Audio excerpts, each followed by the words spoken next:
and welcome to Prestige Encounters, the Dungeons & Dragons campaign brought to you by Lich Souls Gaming. I am your Dungeon Master, Salkos, and we have an exciting session in store for you today. But before we get into all that, we have a few announcements to get through. First and foremost, a lot of the music you'll be hearing tonight is brought to you by Midnight Syndicate. Midnight Syndicate is a music production group creating goth, horror, and fantasy RPG music that you can be using at your tables at home. For more information, you can use the link !midnight in our Twitch chat for a direct link to midnightsyndicate.com. Watch your music videos on YouTube, listen to music on Spotify, or even ask your Amazon Alexa device to play Midnight Syndicate right now. Thank you so much to Midnight Syndicate. Great music, great time. You'll see that we have a lot of these wonderful character bust portraits that are made. If you have a character that you would like to be made into a bust portrait or full body art, you can commission our community artist, who is Jeremiah, aka Aspen, aka Dion, aka Shada, aka Slimy Rice, in Discord. So go ahead and go commission him, and you can join our Discord by doing !Discord for a link to join that. So you forgot all of my one-shot characters that I've ever played in this community. Yes, I 100% remember. I remember Chris Hummingway. That's a good legendary guy. Yeah, my first character in the Prestige Encounters campaign as a guest character. The Aarakocra. I like to think that Slimy Rice is the name of your bard. So there's that. Yeah.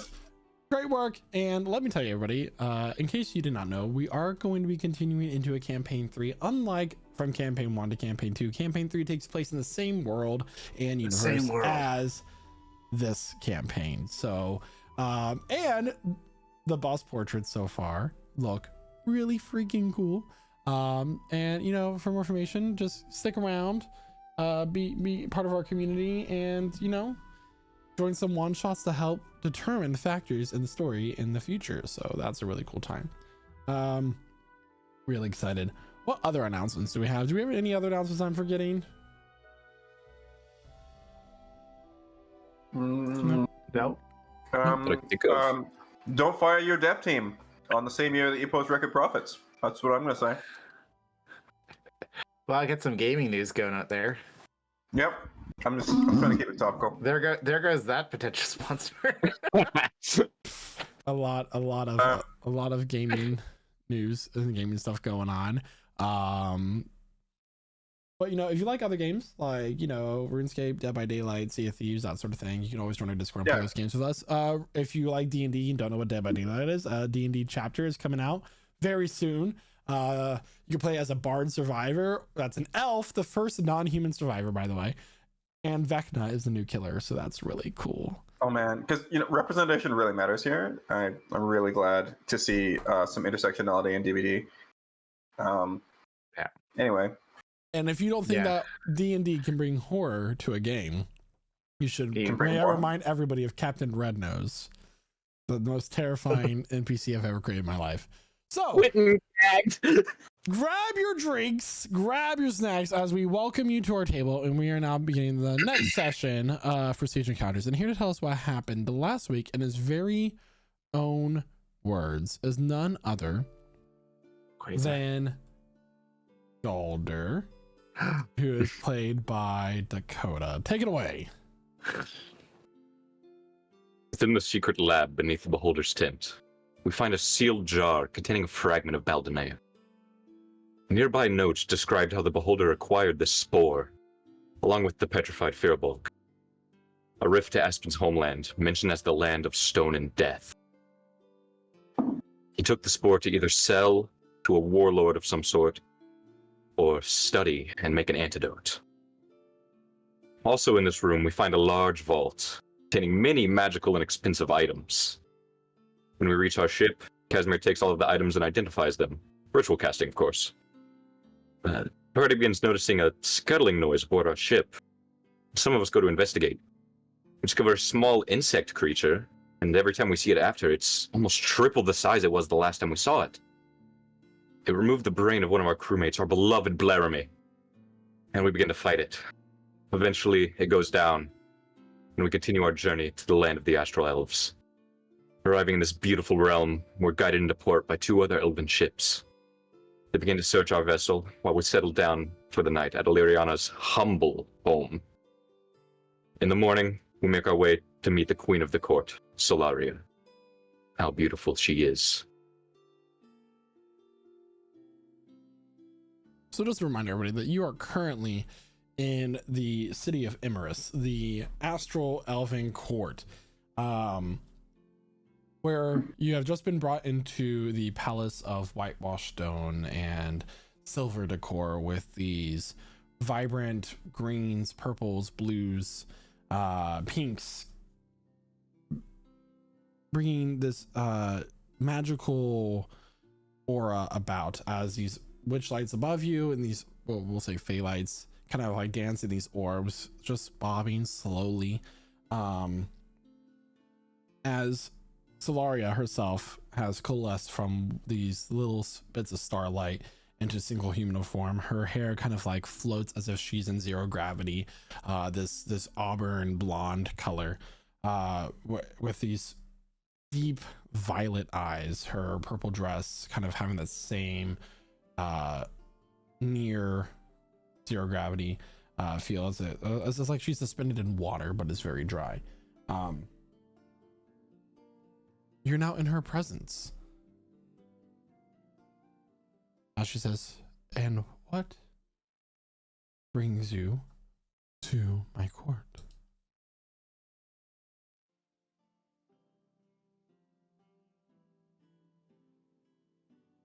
We seek passage to the blessed seed.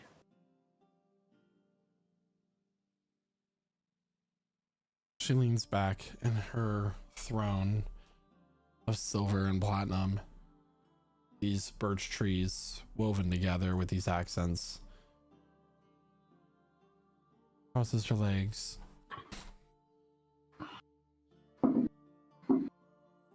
I do not think that you would all survive this. Well, we certainly have to try.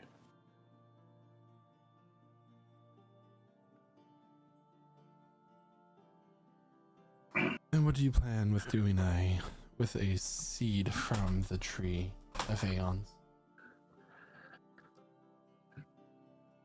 We think we need it to stop Baldania.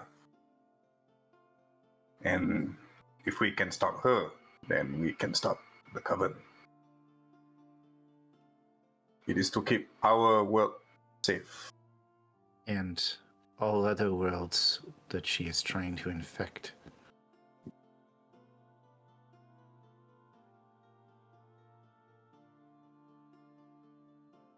And if you were to venture in to the plane that we so desperately try to keep closed and safe, and you were to fail and unleash the dreadnought upon us all, what then?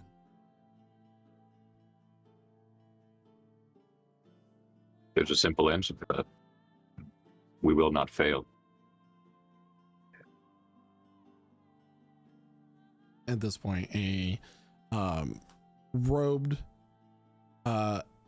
astral elf with kind of this silver skin and these runes kind of tattooed across his face, these spiraling patterns that kind of give this soft purple glow, this lavender that contrasts well with his white skin, steps forward.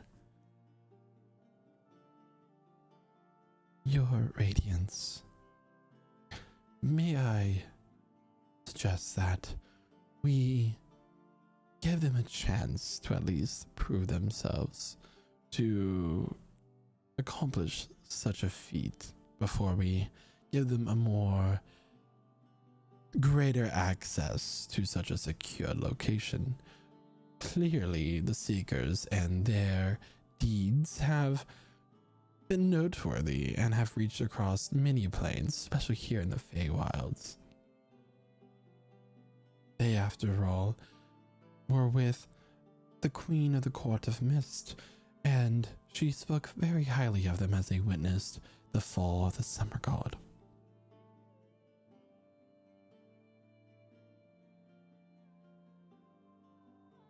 Solaria sits back and has a look of ponder across her face.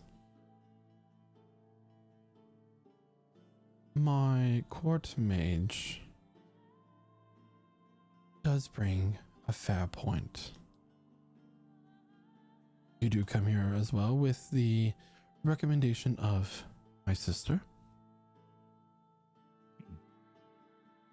Give me a day to think more about this.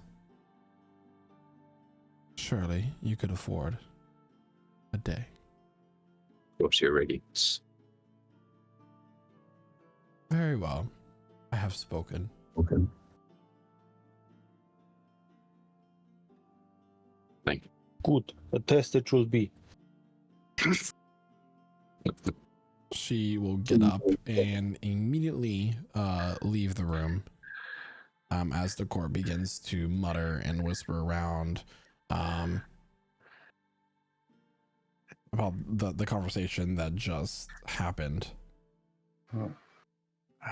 I didn't realize we were, like, known everywhere now. It's a little We're like intimidating. super famous. Well, I mean, I think it's mostly Aspen and Zulkifli and Revelor at this point. We're just kind of the add-ons, but, you know. And the DLC character. Yeah. Well, we're the companions that came later on the quest, but, like, you know, we lost a couple. One of them we didn't roll into the portal. Anyways, moving on. Well, we can only make so many waves before somebody starts to notice. Illyriana will mutter to all of you. That went better than I anticipated. She's normally in such a greater foul mood. Oh, wow. Well, if it wasn't for that port wizard, we might have been in more of a predicament. We're not very much talkers. Well, some of us are just not the ones who talk. Exactly. Be wary. What do you mean? If he hadn't suggested, I would have said the same. Be wary of Casafeon. He is often forked-tongued. That's Okay. He is Snake Man. Yeah. What do you mean? He may not be part snake, but he certainly should be with how cold and slimy he is. Do you think that there's potentially an ulterior motivation to his suggestion? Who's to say? At this The point, right on Covenant. cue, Casafeon will levitate over to all of you. How do you spell that? Kesefeon. Casafeon. Okay, thank you. Those Are you seekers, saying I've his? heard wondrous things about all of you. Oh. We were just getting accustomed to our new notoriety. Brave and humble, as I can see. I am Casafeon, the Archmage and Court Wizard of the Astral Court. That's It's quite very the good to meet you. important position. I am looking forward to whatever feats you accomplish during your challenge that I hope that her radiance agrees to in the next few days. The next few days, hopefully it's not too long. Time is running out. Yes, but these sort of decisions must be weighed upon quite heavily. You understand the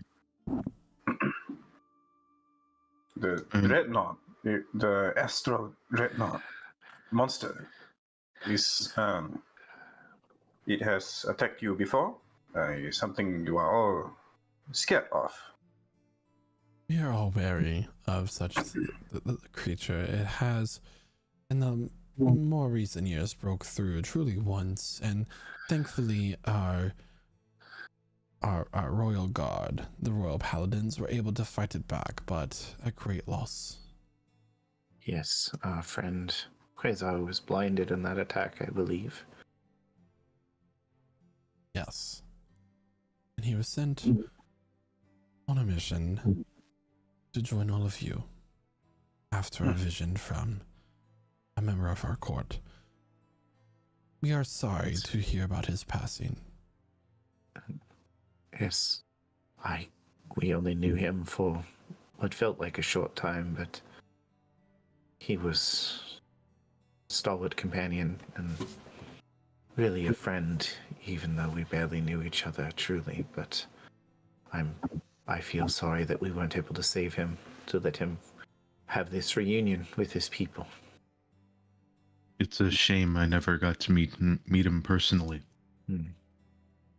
If there's anything that you require of me or want to just maybe stop by for a lovely cup of tea or a snack, my tower is located here in the city, of course, close by.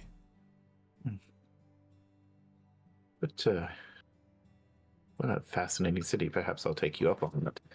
And I say, our friend Galder here is, certainly an apprentice of the magic arts, able to wield some fascinating power, and I am also a wizard, so it would be interesting to have a little bit of conversation, talk shop. Now, would this tea and snacks be operating under the normal Fey rules, or? He'll just smile. It's such a wonderful opportunity to meet you all, but I must be going. I have some wards I must renew. And without another word, he will teleport.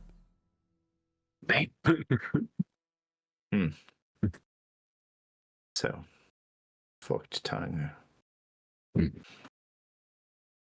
And as you look around, Illyriana has seemed to have disappeared into the crowd. Oh, gosh. All right. Everyone just loves to leave this place, just out of nowhere. Well, Just I mean, he very rude. literally, he didn't walk out, he just teleported. Yeah, Like- could have said bye or anything, honestly. No, it's just like, I have wards to renew, and That was the goodbye, I guess. I know it is like, I mean, It's a wizard's goodbye. That's I think it's like an innuendo, to be That's honest. like the I'm busy talk for wizards. Like, I have wards to renew. Like, I can literally say that right now. I don't have wards to renew. Do I? It's 50-50. Yeah. So just look around. There's a lot of Fae and court typical type of people here, or There is a large group of we'll say Arc Fae. These are the higher ranked Fae, the less they're more elvish looking, but they still have the sylvan aspects to them. The completely black eyes or something like that. All dressed in perfect fashion and elegance for this court. All of them seem to have colors that match the stars and galaxies of the sky as you look across it. That is the color palette that you see here. Beautiful twinkling jewelry that no matter what angle there's something that just catches the light just the right way. It just, the radiance of this court is truly wondrous. well, I look in our little group. We're like, I will be going that way. Whoever wants to join. Just be aware. Well, we are under some degree of protections. Very tricky. Just remember. Don't dance. We have 1 day. We have to behave ourselves for 1 day. That's it. 1 day. I'm not warning you specifically, just everyone. If we're gonna go off and mingle, if one of us won't be here to backhand you if you start dancing forever until you die. This is the first time seeing people with good fashion style. So Hey! Whoa. Whoa. I'm sorry, I dress in military style. It's like, wait, isn't Tora from the Fae? The summer court, the one that's dead. Oh, right. Yeah, No. but he Mhm. does not wear trousers. Bare leg all the time. Oh, he's got fur. Yeah, I'm furry. He has built-in pants. As if Yeah, like you, the I music don't will need start to trousers. pick up as some people begin to dance.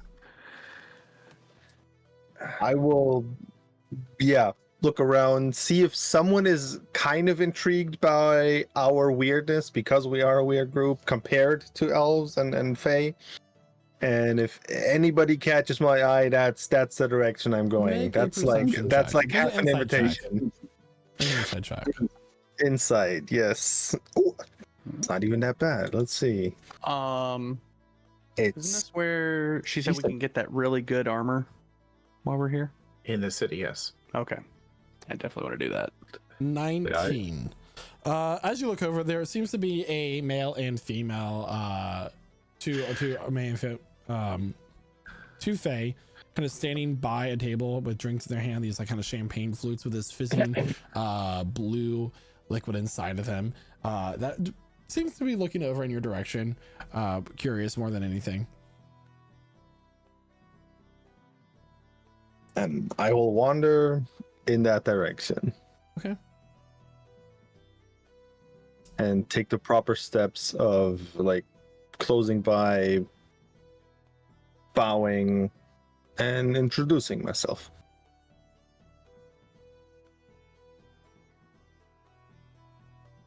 Hello. My name is Nera, says the male, and this is my wife, Shanera. Good day. I could not ignore this kind of establishment, and I saw your great fashion style.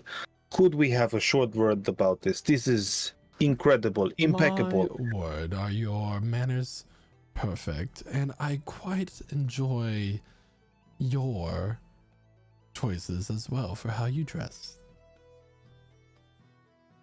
Yes, this was actually chosen for us to not offend Queen. Dear, he's being modest. Tell me, how does someone as talented as you end up in a place like this? Well, the short version is we took big boat. The longer version is we have kind of quest on saving world type of thing. Big enemy having problem with invulnerability. Here, would you like a drink? And she'll hand you a champagne flute.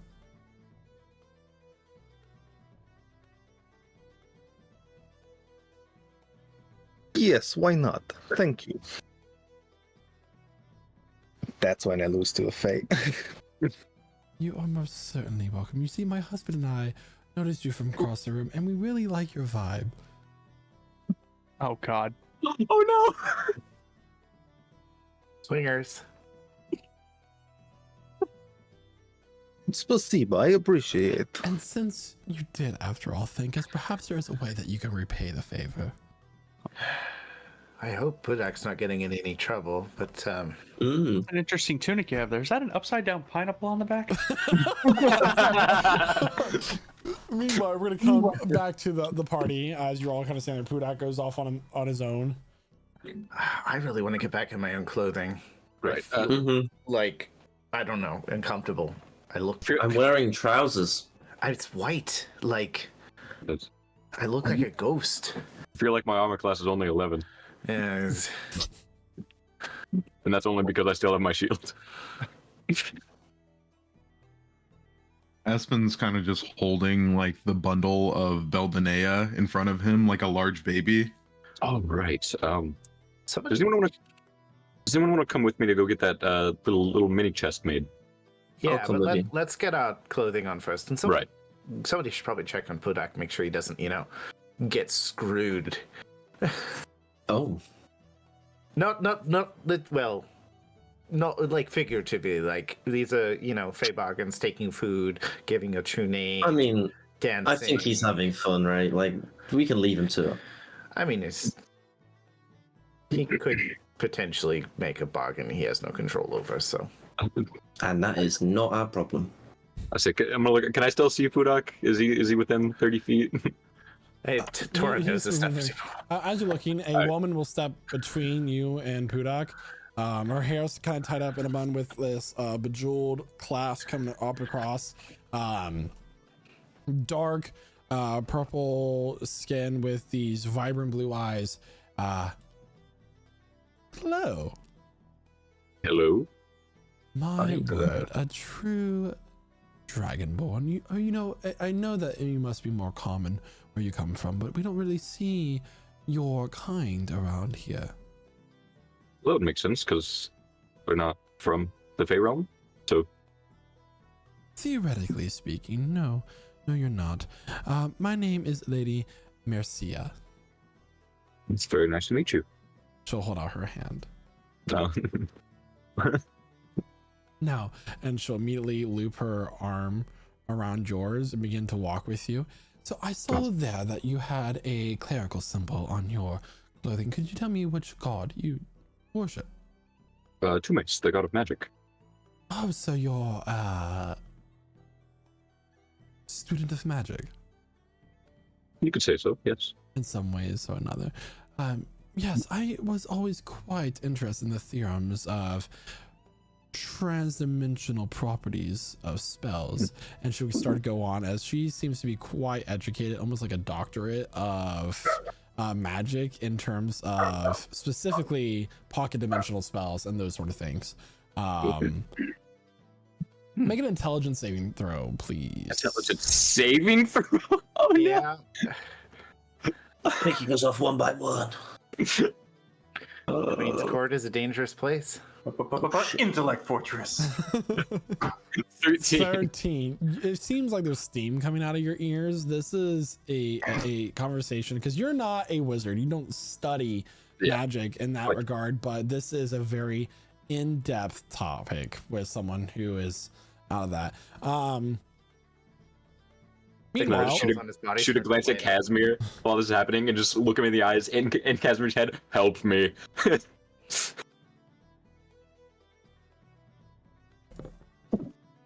So Kifley, Hi. while you're kind of like talking about, Mm-hmm. Yeah. I'm probably standing like in the middle of the room wondering what to do with myself. Just completely out of my element.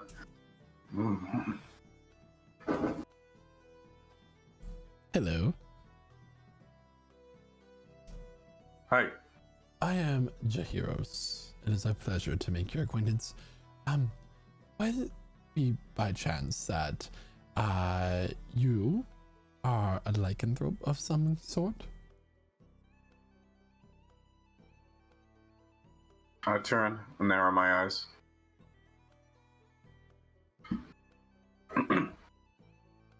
Why? I don't mean any offense by it. I just my wife over there, Lady Messia, she and I are both professors at the College of Magic here in the city, and my area of expertise is lycanthropes and their blood curse, and I am doing a lot of research on a potential cure for such an affliction that some people may experience, and I thought that you might be interested. Cure? In one way or another. What kind of cure? Well, you know, I would just need a small sample of your blood. I would handsomely pay for it. No curses will be inflicted upon you, I assure you of that.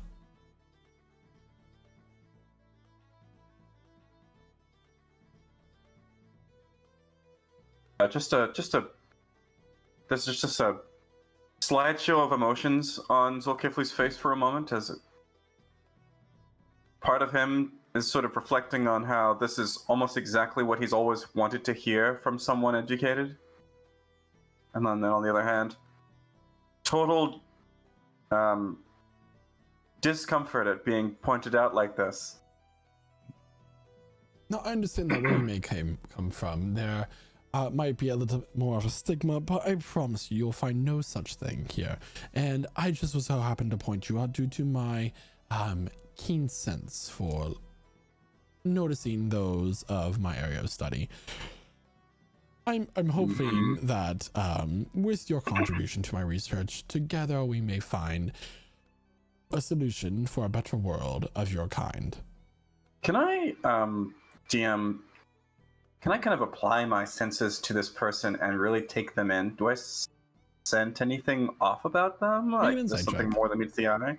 Are they an Autobot? Revelor and Oh, sorry. Insight 20 check. Sorry. That would be a 19 if I take that roll. 16. a 19 if you took the roll. Is that with the low? Is that with the straight roll? That was the first D20 roll. But 19. Yeah. It's a little hard to read. He seems to be telling the truth about his, and when he mentions his interests of lycanthropes and his research, he seems to be telling the truth in regards to that. When he says that, I'm not going to use this for a blood curse or anything like that. He seems to be telling the truth. But while this conversation is happening, Galder's off with the doctorate of transdimensional study. Budak is getting hit on by a open relationship. Zulkifli is talking to Jahiros about his study of lycanthropes. Revelor, Torah, Casimir, and Mordecai. You all are approached by two other of the court. Hello.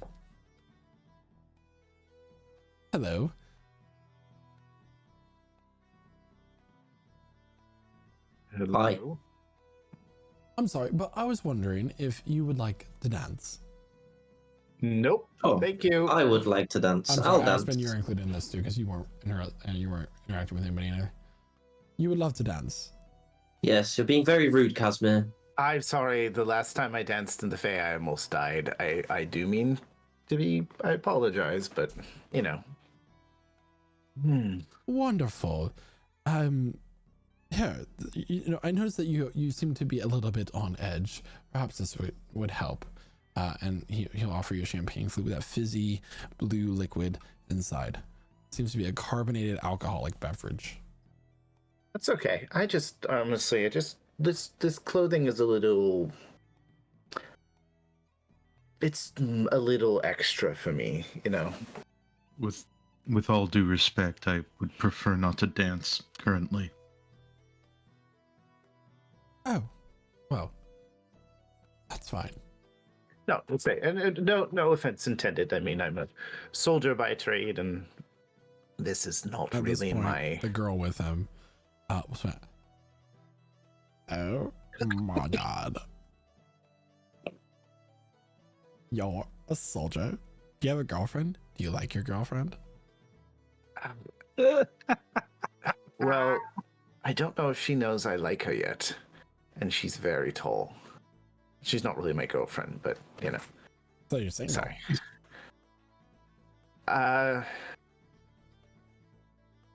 Well, I mean, even if I was married till death do you part has already passed. Maybe they have different humor where you come from, but I don't get the joke. We've been to 2 different underworlds. Do you want to visit a third? Jesus. Just a blatant threat. Or innuendo. That could be innuendo, or that could be a very witty flirt. Yeah, I have to be honest, we'll probably visit at least one more before we're done our journey. Right.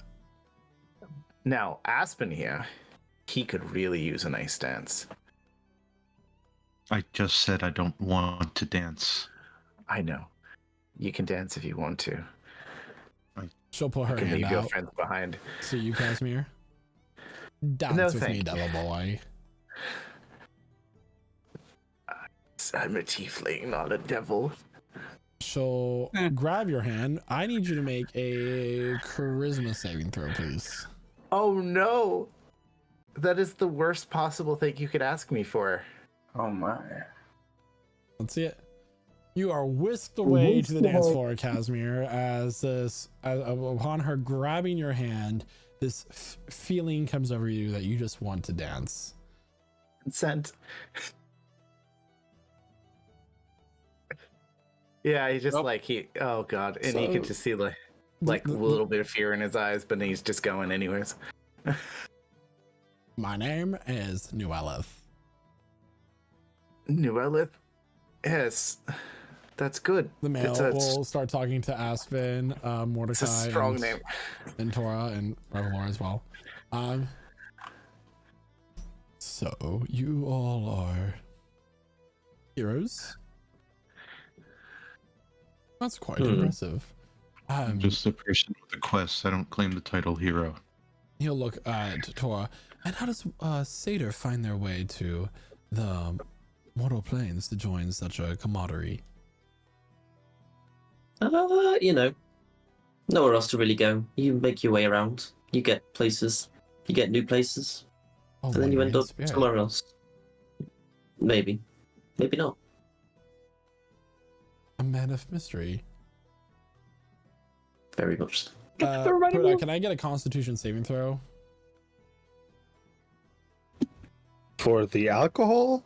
For a general thing at the moment. Okay. Unnamed.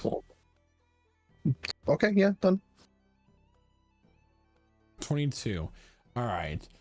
This couple is trying to entice you a lot. And this is kind of the point where you all realize that this court is still very much the frenzy of the Fae.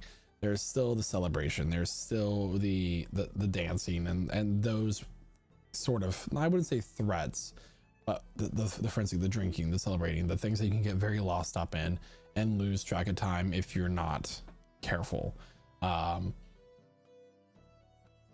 Think of it more as like the Lotus Hotel or the Lotus Casino in the Percy Jackson books. Drinks are being offered to you, food is being offered to you, and while it may not have a magical effect on your brains to make you forget and that sort of thing, it's still easy to lose yourself and that sort of thing.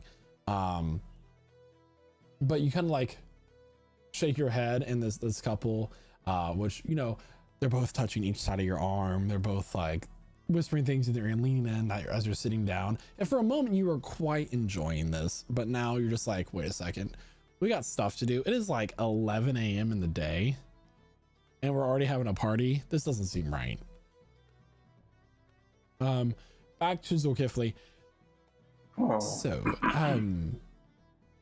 all I would need is you to stop by my office, located at the tower, and just allow me to withdraw a simple vial of your blood.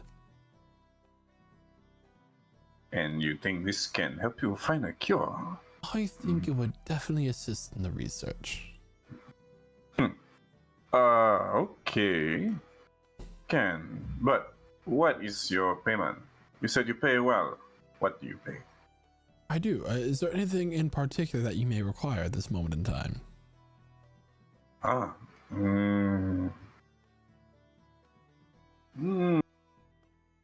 We are maybe tomorrow fighting an astral dreadnought.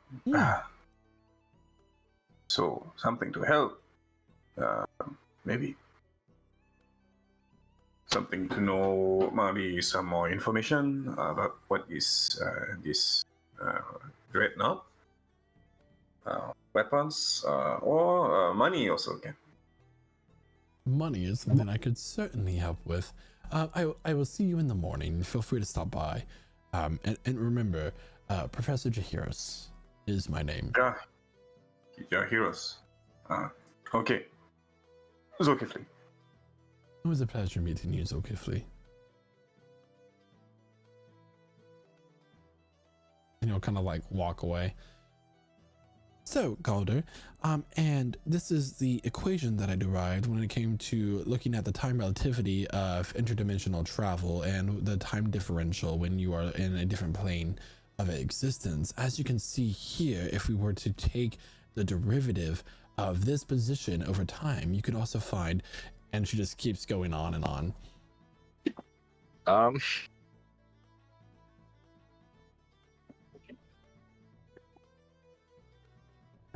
Nah, I'm not gonna do that. Okay. Well, I really do have to be going. I have to get some things made for some spell components. So We can continue this discussion another time.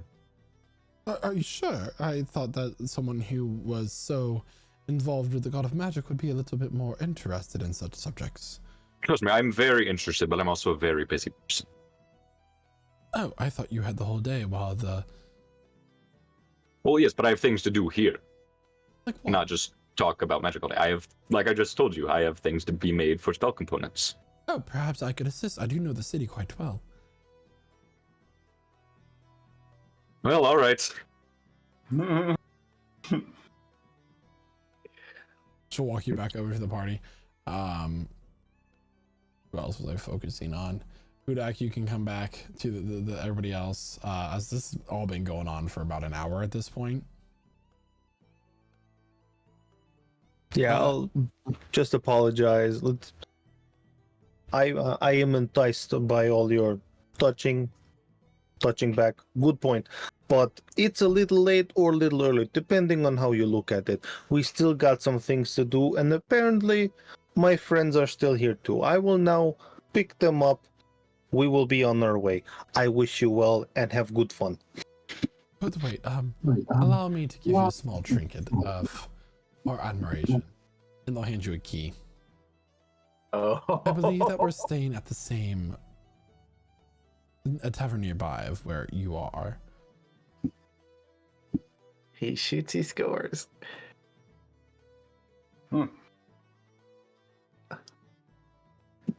If we can keep this in a timely manner so I'm not late tomorrow for the queen, I will take key.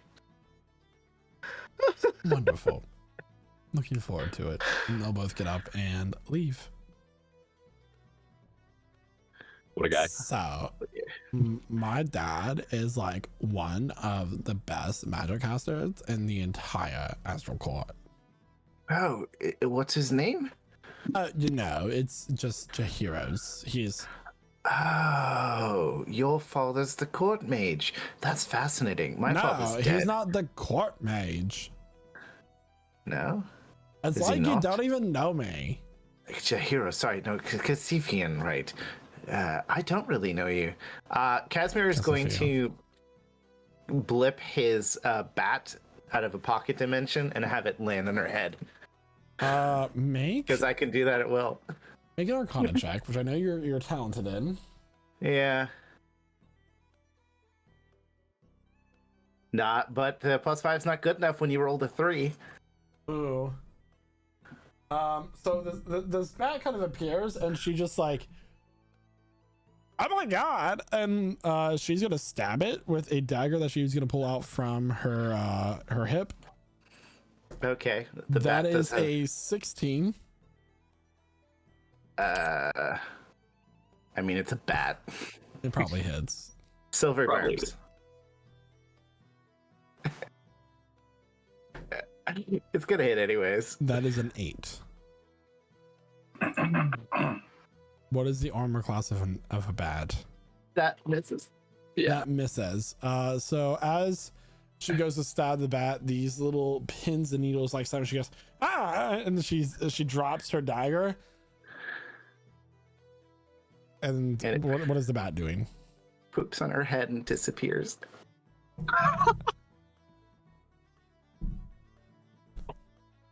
Oh my god. Oh, is that a thing that happens here? It's like supposed to be my debut party. You like leave me with it. Don't go away. Go away. Okay. I Casimir is walking away already.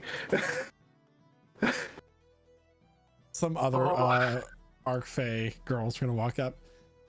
You don't even need him. He was like totally old. And you know, girl, you're way better than him. As you walk away, it still stings a little bit. Literally the only thing I've done with that familiar, and I'm happy with it. I mean, shit on a rent. Shit on a rich girl. The party rejoins together. Could have had a comfy life, Casimir. We need to get out of here right now. Oh, it appears I have a +1. Is she still like clinging to my arm? Yeah, and you just had a bat shit on her daughter's head.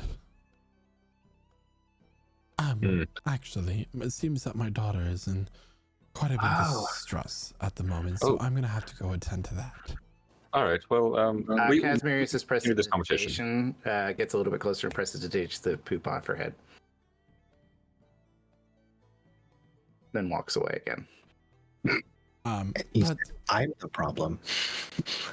where are you all staying? Perhaps I can come by for a guest lecture at the home of which you're staying. It's Lady Ariana, right? I don't see that as necessary. Make a persuasion check. All right.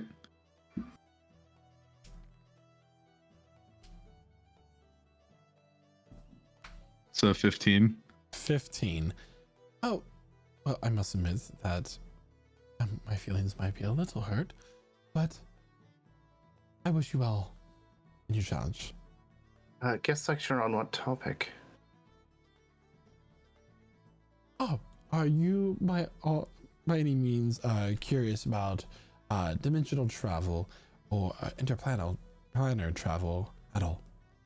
It's a fascinating topic.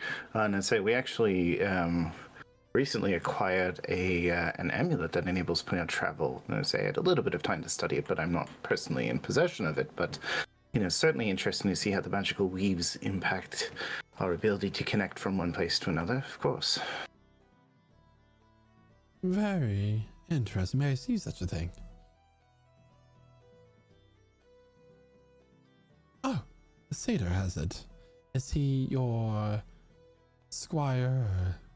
No, he's a companion. But the fascinating thing about the magical abilities of such tokens is they don't require any particular study to influence. And I say, she'll look at it. Well, this is quite an interesting item, but I hope you do not end up in a plane of acid or find yourselves in a pit of magma. Yes. If you just... Or in like a terrible underworld of some type. Oh, that would be the worst. Yeah. Yeah, it'd be a very great shame. It was nice meeting you. We'll be on our way now. Thank you. Bye-bye. And with that, the party leaves the party. Yeah, Casimir gives a little... I got my amulet back, by the way. I grabbed that back as well. I don't think he ever took it off. As you all leave the gates, the voices of the celebration and music fade behind you as the doors close. Awfully rude. Who dances and drinks in the morning? Faye. I mean, I understand the drinking because Revelor, but... No denying that. I did enjoy my company. I'll go over later, holding up the key. Oh god! Just promise that you won't give up any of your bodily fluids or anything like that, because they can use that against you. Well, they said I will be punctual to meet Queen again. That's all I wanted. Okay, don't give up any of your bodily fluids. Well, that happened. You've been giving him a lot of bodily fluids, huh? Well, that one gets me. We do have some shops or things similar to attend to, no? Yeah. Right. I was looking forward to finding a blacksmith or something similar. I suppose we could all go there. I mean, it'd be nice if we could go more than a day without shopping, but, that's life. I mean, it's been... Well, everywhere we go, apparently, seems to have better gear for us. So we do have money to burn. We should not burn these. By the way, how much gold did we get from that chest? By the way, is there a number that I should have in mind? We dug it out of the Beholder's Alchemy Lab. I know that was in the tens of thousands. I don't think we've got a precise number. Yes. If you don't have one, that's okay. I'm willing to accept that we just have a lot. I'm gonna go for it because you're gonna need this number in a second.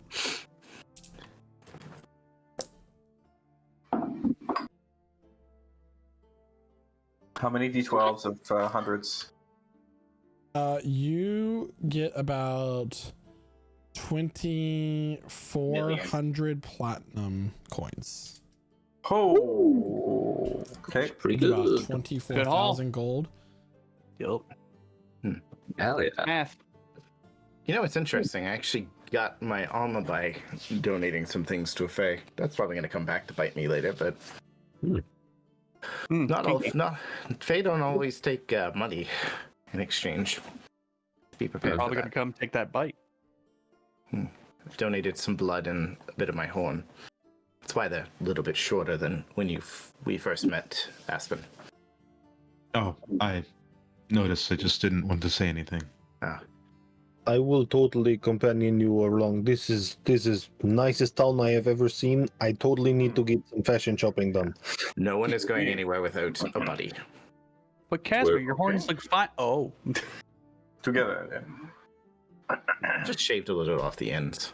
That need to be trimmed a little bit, anyways.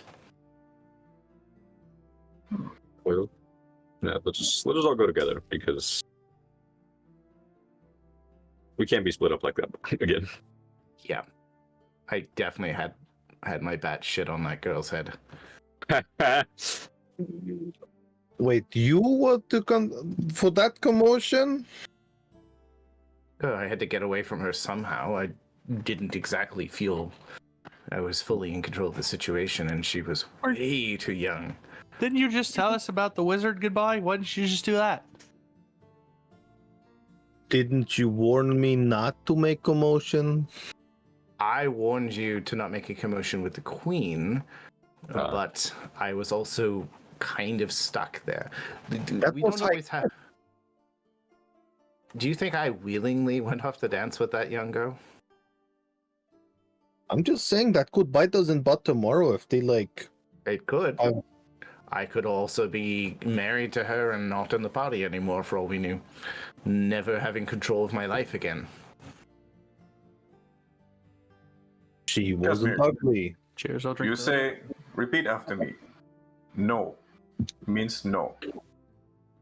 I don't think it works that way, Zul. Trust me. Just say no. And then this is all you need. It's just No. the magics of this place, the influence can be difficult, even when you're prepared for it. That's why you need a buddy, so when somebody goes off and does something stupid, you stop them. Buddy system. So, Okay. Although you I watch will Mordecai. remember this. This speak of Fae reminds me of my mother. She did some studying in the Fae realm for a long bit, and afterward you could never win an argument against her.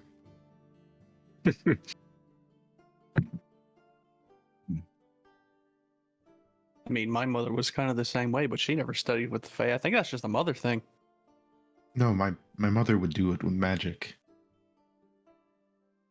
My mother would do it with a backhand, so I mean.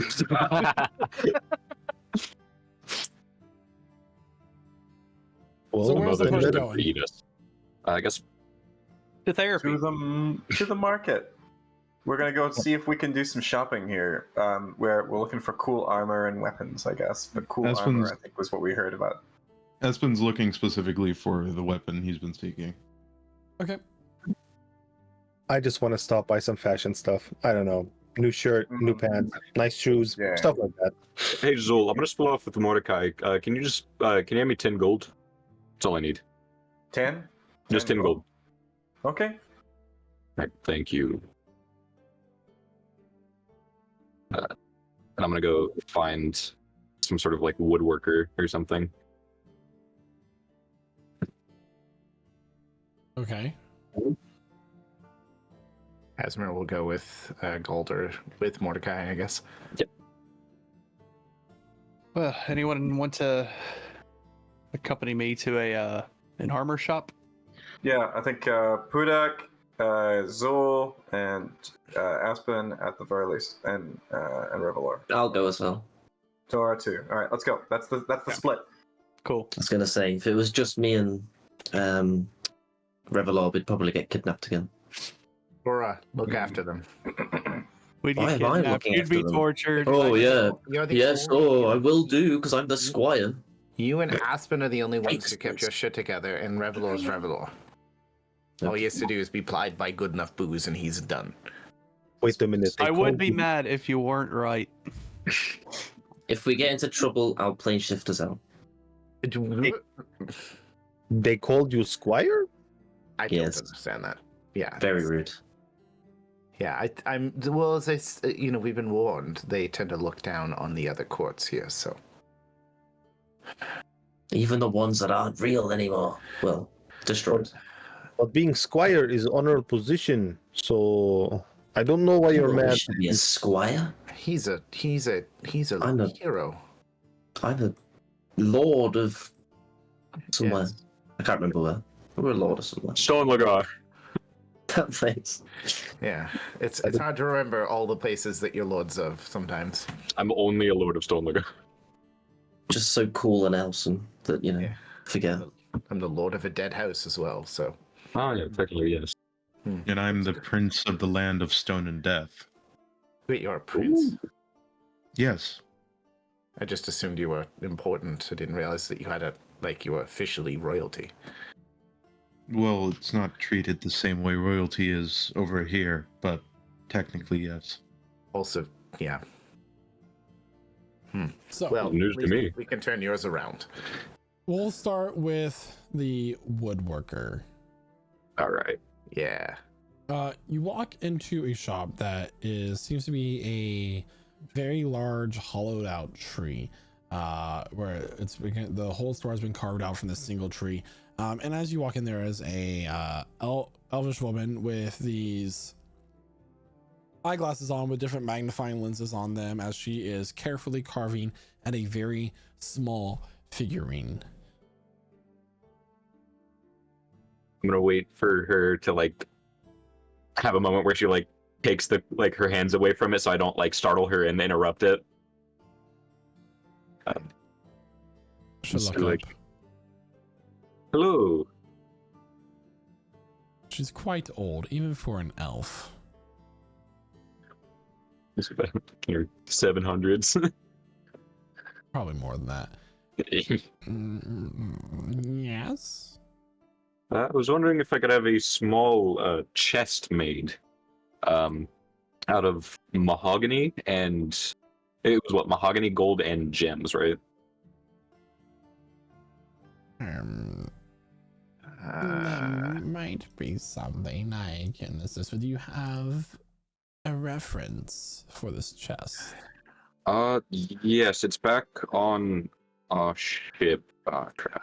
Could you Alright. That minor doesn't illusion a copy quite of it? Yeah, doesn't help right now. Me. Does anyone have any magic spells you could create a minor illusion for? Or? Oh, do I?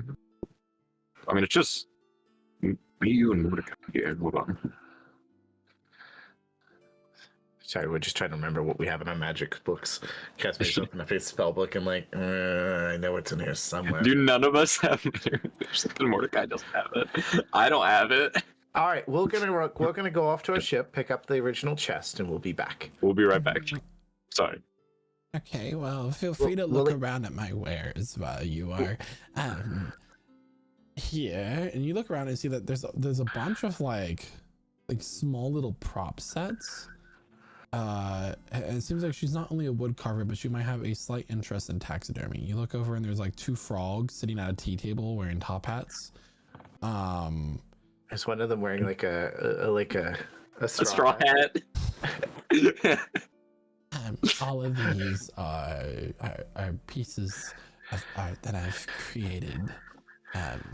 So if any of you, if any of them are enticing to you, I have this one, and she holds up a it seems to be like, I guess a mouse riding a rabbit like in a rodeo. I love that.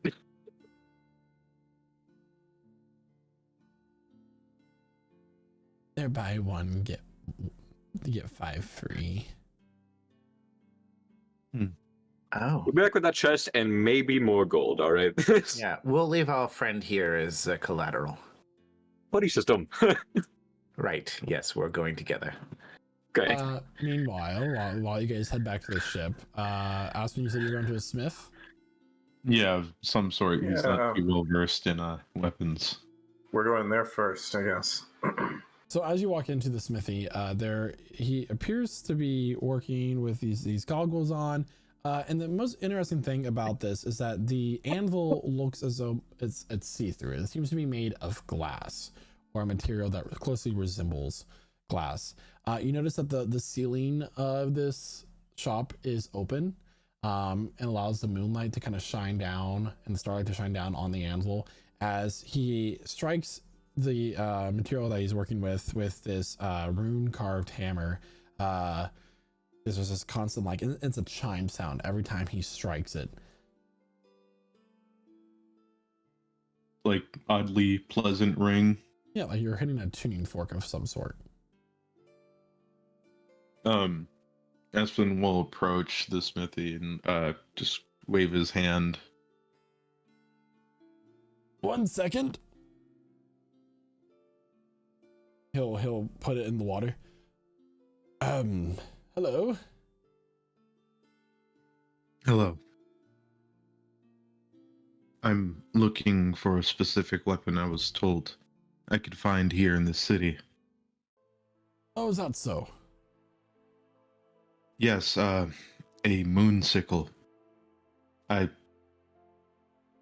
seen one before in my life, one that my uncle used to use, and I knew it helped quite a bit with his druidic power. I see. Very peculiar item to be made. It has quite a bit of magical intricacies to it. Was there a particular price budget that you were looking at? I'm not sure how much that would cost you, or cost me. Not really familiar with this type of trade. Well, there's the one that's more simple to make, and then it goes from that to a more complex build to the very complex build. Made of silver, so the metal can be pricey, and it only can be used by those that are practitioners of the magics of primal magic and nature. Yes. Like myself, yes. So, what are the price ranges on those three options? Well, if you have some of the materials on hand, it gets cheaper, but luckily for you, there is a full moon tonight and tomorrow that will allow me to forge this item in such a timely manner. You wouldn't just so happen to have any laughter of a child in a bottle, would you? Not today, no. Or the sap of a tree planted in moonlight?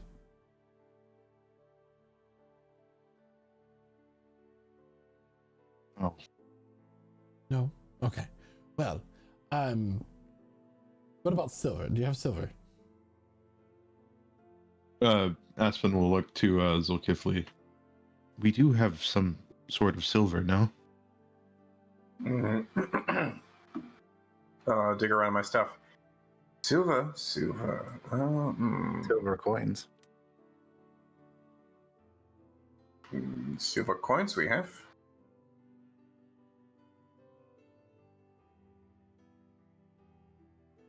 I assume we could use coins in place of that silver, no? I could melt down some coins. How much would you need? I pull out a silver chest that was in my bag of holding. It's a silver chest.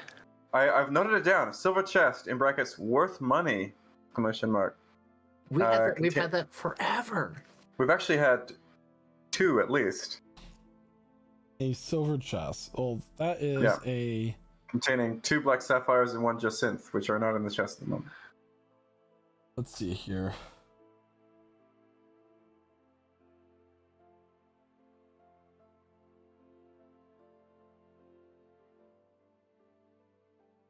It's in the I know it's in the art objects.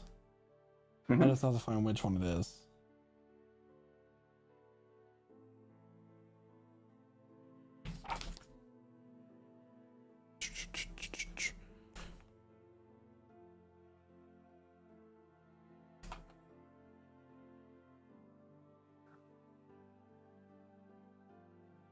Yeah, so he can take. Do you have both silver trusts with you?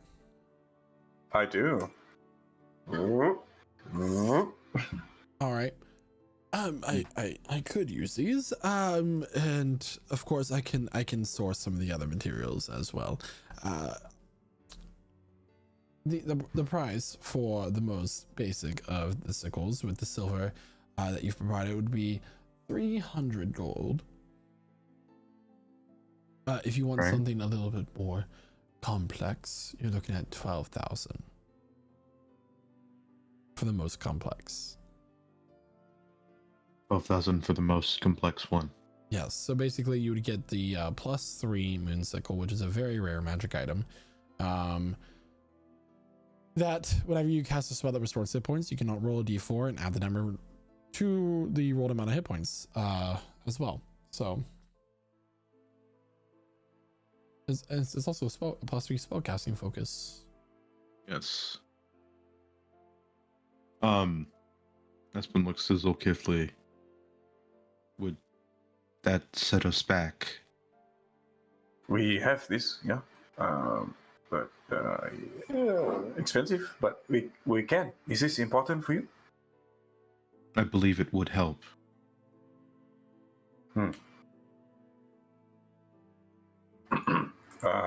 Okay. If you are sure, I trust you. I reach into the bag of holding, and I summon 1,200 platinum pieces.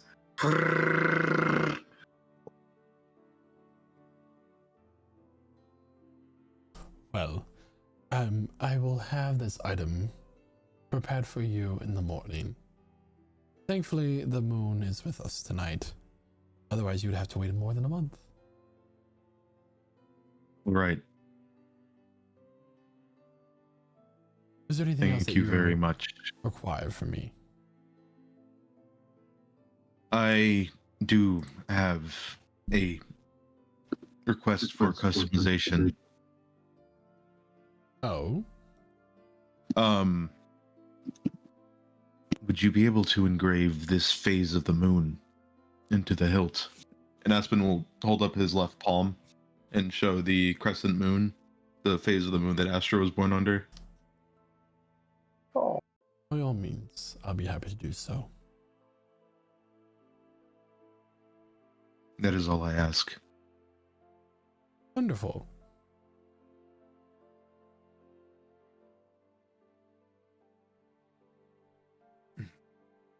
Is there anything else we are looking for, Zolkifli?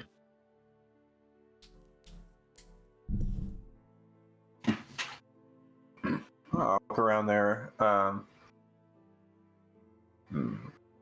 No, I don't think so.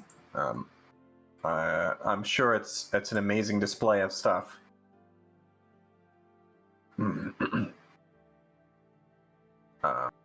Then I'll look down sadly at my broken parang.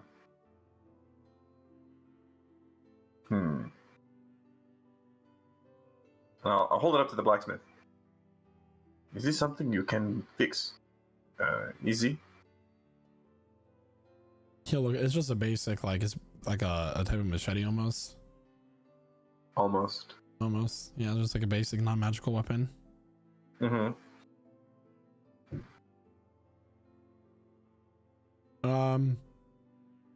I could fix it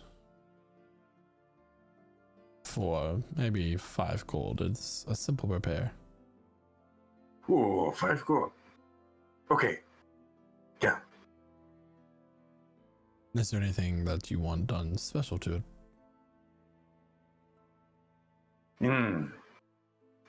Join together. Be split. To make it one. Can you do something more special? I am an accomplished smith of the astral court. Do you think I'm not capable of doing such things?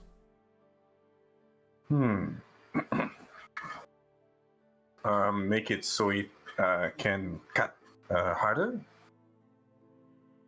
Is there anything in particular you would like it to cut? More precisely. Very strong trees. Very strong trees. Wonderful.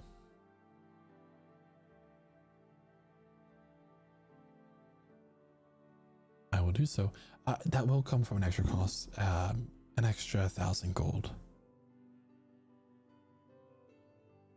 I'll cover it. Hmm. I was the one that broke it. Oh, so you're the guilty party. Unfortunately. And he'll pull out 10 platinum from his bag.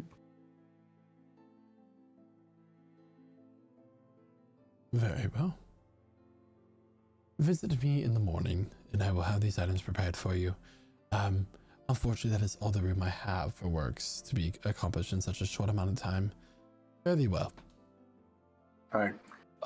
Before we set Slap off, on the could you point us to your nearest and finest armor smith you have in town? Actually, yes. My brother lives just down the street. Thank you kindly. And right next to his house is his ex-wife, who is the finest armor smith that the city has to offer. Nice. I'm gonna go find the shield icon on the mini map. Who knows what NPC is?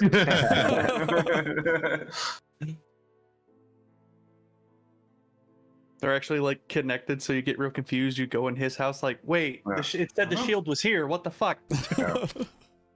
So he'll It's describe the store actually to you. the shop, but you got to find the shopkeeper because they're like stuck in a dungeon. All right. No, don't so give him ideas. Is everybody with them except for Casimir, Mordecai, and Galder? Correct. Okay. So you guys begin to walk down the street towards the smithy. All right. So as you do that, Revelor, as you're walking down, you're gonna feel something grab at your wrist and kind of pull you to stop. God damn it! I swear, if it's another little kid again, don't make me hit a kid. All right. Don't make you hit a kid. It's actually, in fact, an old lady. No one can make you hit a kid. Old ladies aren't safe either. Not in this campaign. Nope. She has appendages that like patches of her skin that's made of bark. Part of her face is like a branch that's kind of covered up with like twigs coming out, almost like a horn of some sort. Some sort of lesser fae. Any spare food for a poor old woman? I'm sorry. All I have is these old rations that I, for some reason, still carry around in my bag.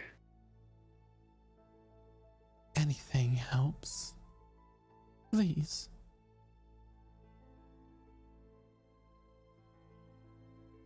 All right, fine. He'll pull out one of the rations he carries. She'll scarf it down. So kind.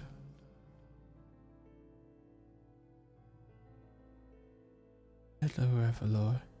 Looking up at you is a face.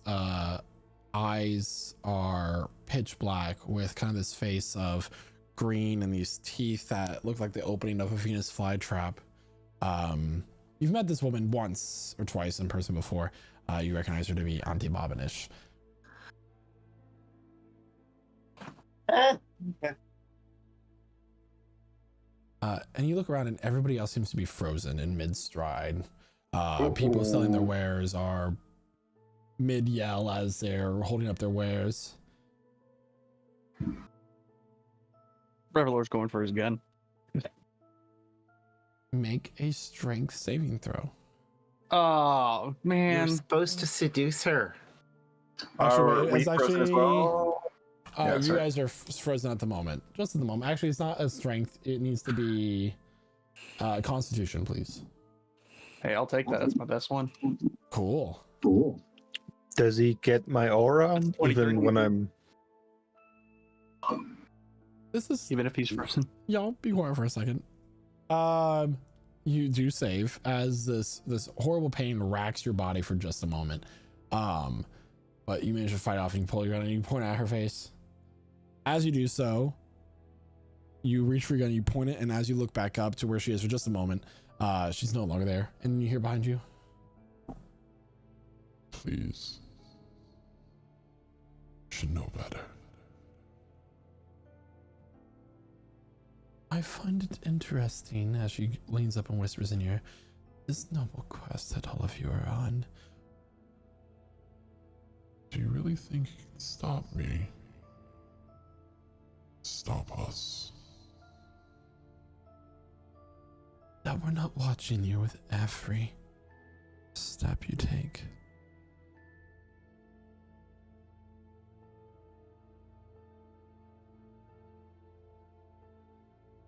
Tell me, Revelor.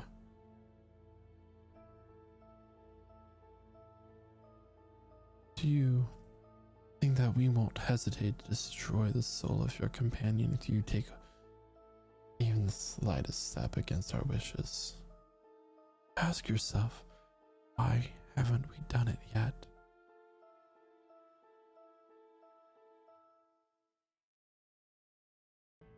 Don't worry. I'm not actually here.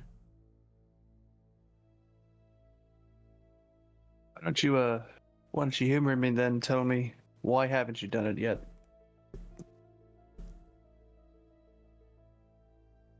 You still have your role to play. So you've killed your uncle. You think that your story's over. When the time comes, I hope that you make the right choice. That all of you make the right choice. If you think for a second that I'll take my uncle's role in your plans, Travel to the realm of your companion, and all you do is leave an opening for me to escape and unleash my true power upon this universe. Goodbye for now. Everybody begins to move again, and the old woman looks at you. Is something all right, sir? Revlor's just kind of frozen for a second. He shakes off. He's like, "Sorry," and he just like holsters his gun and starts walking away.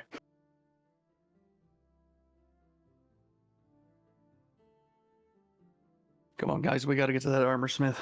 And he's just gonna walk right past his companions and keep on walking down the street.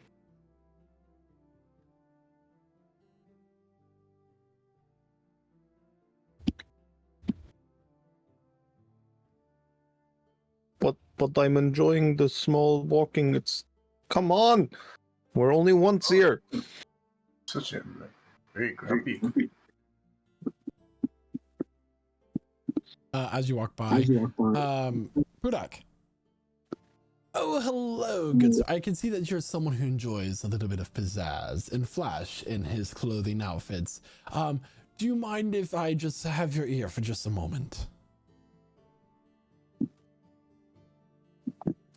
I am listening. Oh, and yes, he's intelligent too. Well, I just so happen to have something that you can utilize for a little bit more wonder in your. And he's gonna hold up a platinum helmet that is just encrusted with a ton of jewels that catches the light just right.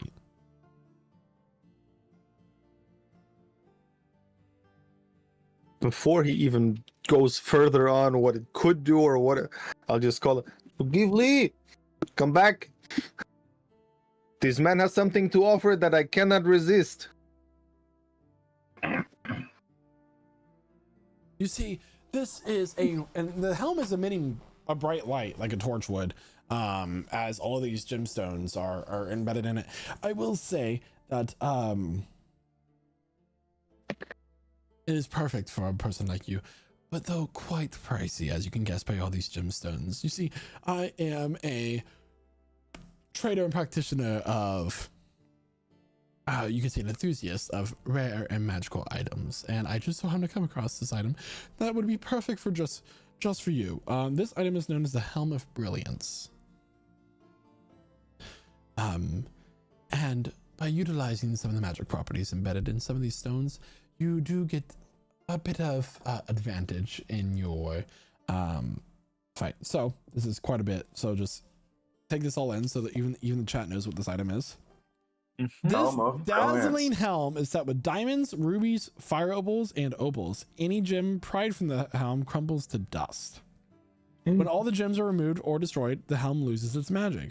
But you gain the following benefits while wearing it. You can use an action to cast one of the following spells with a DC of 18 for the save, by using the gemstone as a component. So daylight, fireball, Wow. prismatic spray, or wall of fire. As long as it has at least one diamond, the helm emits a dim light in a 30-foot radius. When at least one undead is in the area, any undead that starts its turn in that area takes 1d6 radiant damage. As long as the helm has at least one ruby, you have resistance to fire damage. And as long as the helm has at least one fire opal, you can use an action and speak a command word to cause one weapon you're holding to burst into flames. The flames emit bright light in a 10-foot radius and dim light for additional 10 feet. The flames are harmless to you and the weapon. When you hit with an extra attack using the blazing weapon, the target takes an extra 1d6 fire damage. The flames last until you use a bonus action to speak the command word again, or until you drop or stow the weapon. Roll a d20 if you're wearing the helm and take fire damage as a result of failing a saving throw against a spell. On a roll of 1, the helm emits beams of light from its remaining gems. Each creature within 60 feet of the helm other than you must succeed on DC 70 dexterity save throw or be struck by a beam, taking radiant damage equal to the number of gems in the helm. The helm and its gems are then destroyed. Yeah, it's crazy. So basically, you can make both of your items that you wield into a flame tongue. So you have your flame tongue and then your dagger, which you can also do. So there's that. I will say it is quite pricey. I understand if it's out of your price range, as in 15,000 gold could be quite a lot for anyone. But just by the way that you're dressed, I can tell that you are very capable of wielding such an item, and I thought this would be perfect for you.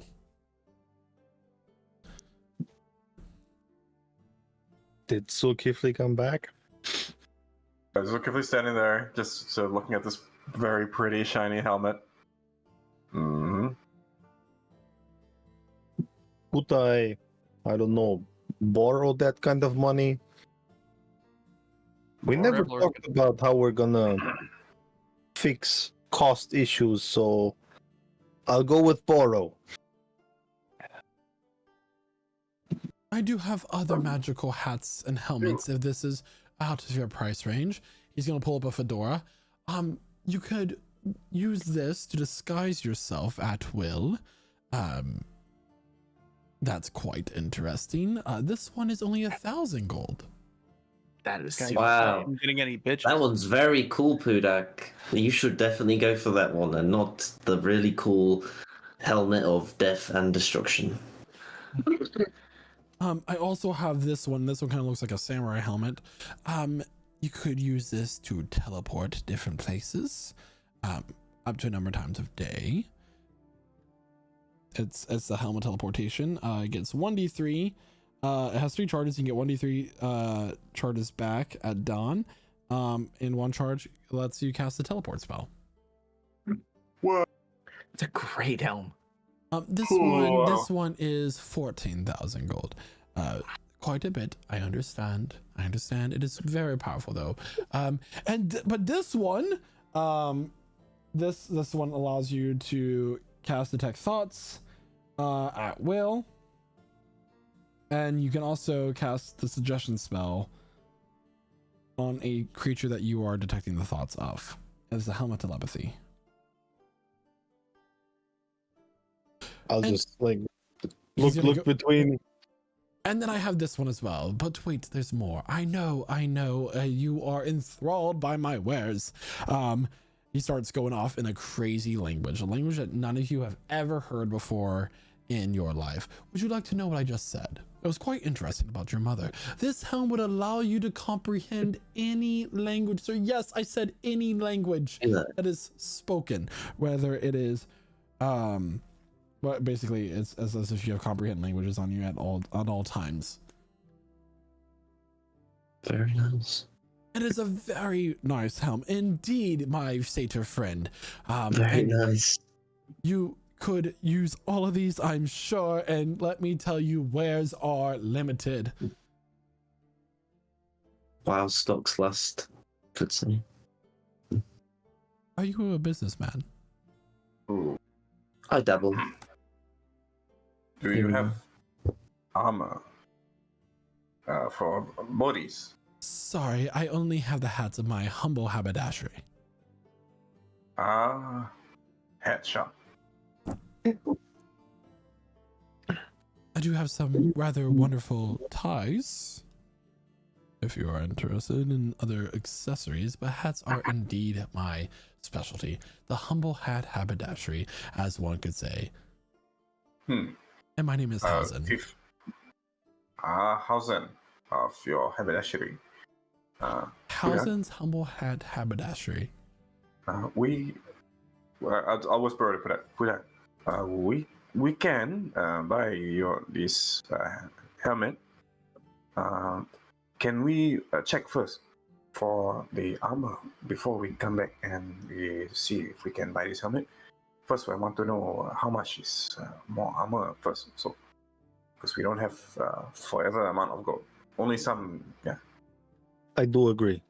I Okay. look at the salesman, go like, could you put this wonderful dazzling helmet to the side and let me come back in, I say, an hour, half an hour, depending on my comrades buying other armor. And if we then still have funds, I will probably get new helmet.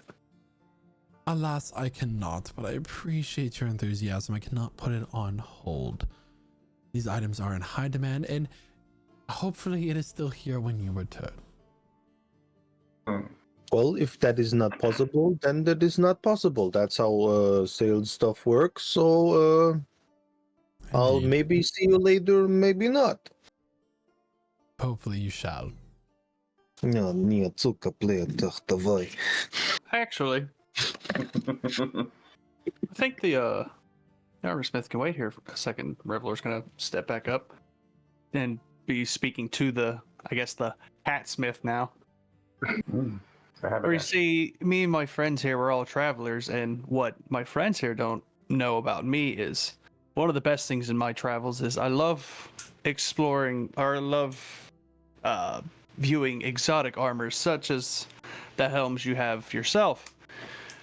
And he's gonna gesture toward the helm of brilliance. May I?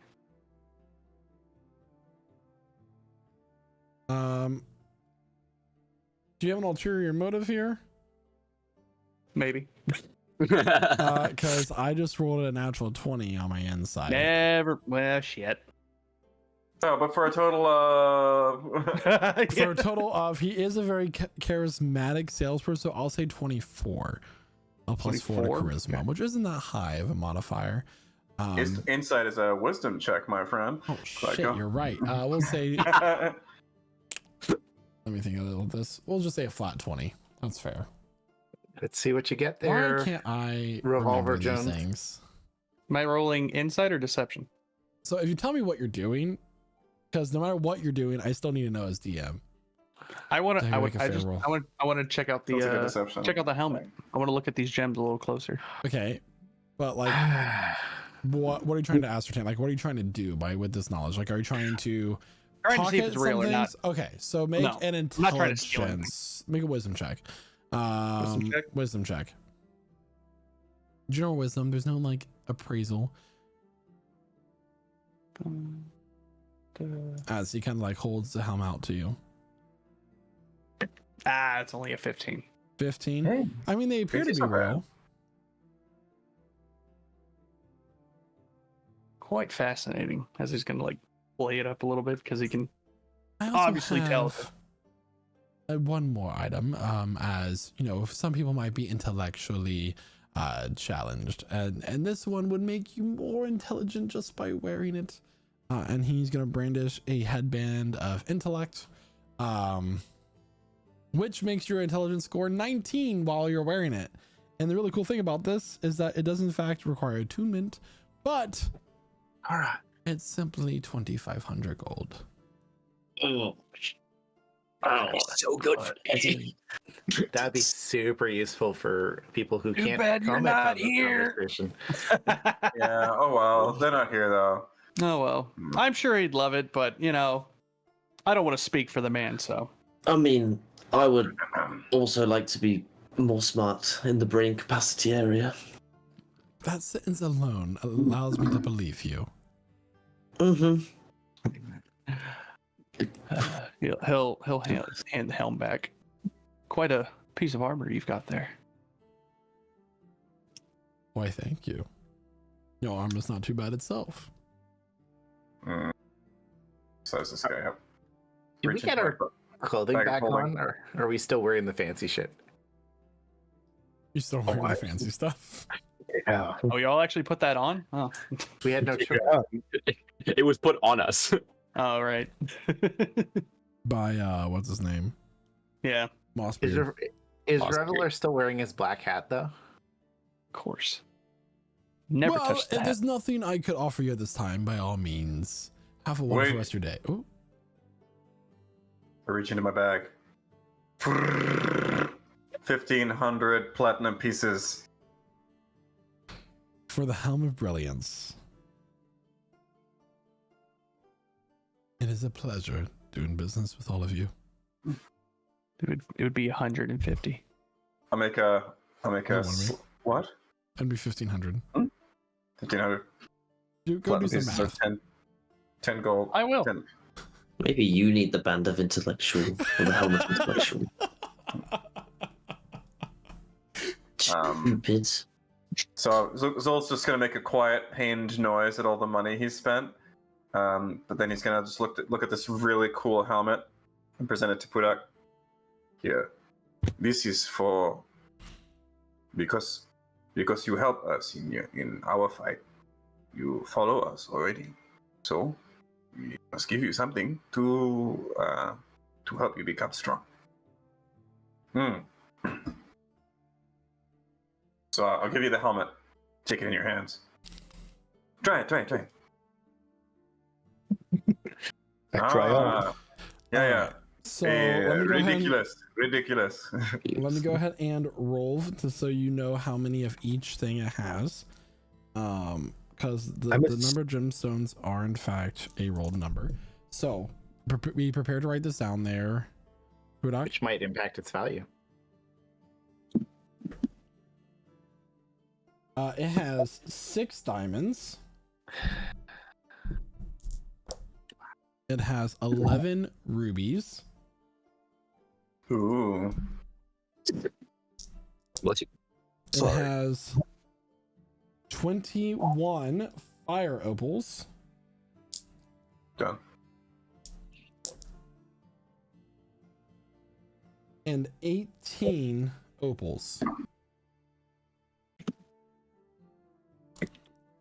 I hope you got all that because I did not write them down. I got it. 6, 11, 21, 18. Yep, got it. Sounds right.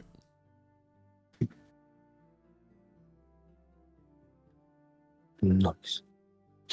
Is there anything else that you would like to purchase today? Well, I first have to take off the circuit. How much? My circlet I have, and I'm gonna hand it back to Zulkifli because now helm fits. Oh my god, this looks even with the. I am now more fashionable than I was ever before. It's just glowing light in the 30-foot radius. Yes. Yeah. The Very headband shiny. is 2,000 gold for you. Just because I like your smile.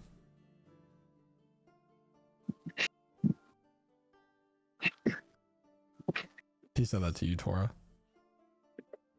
Which the headband of intellectual? 2,000 gold. Do we have that to spare, Mr. Moneyman Zulkifli over there? Pretty please. With a cherry on top. 2,000? And a little kiss. Lamont. Okay, yeah. Pull out 200 platinum pieces. Oh, the genius. 200. Wonderful, wonderful. And he'll hand you the headband of Why, thank you. intellect. Okay.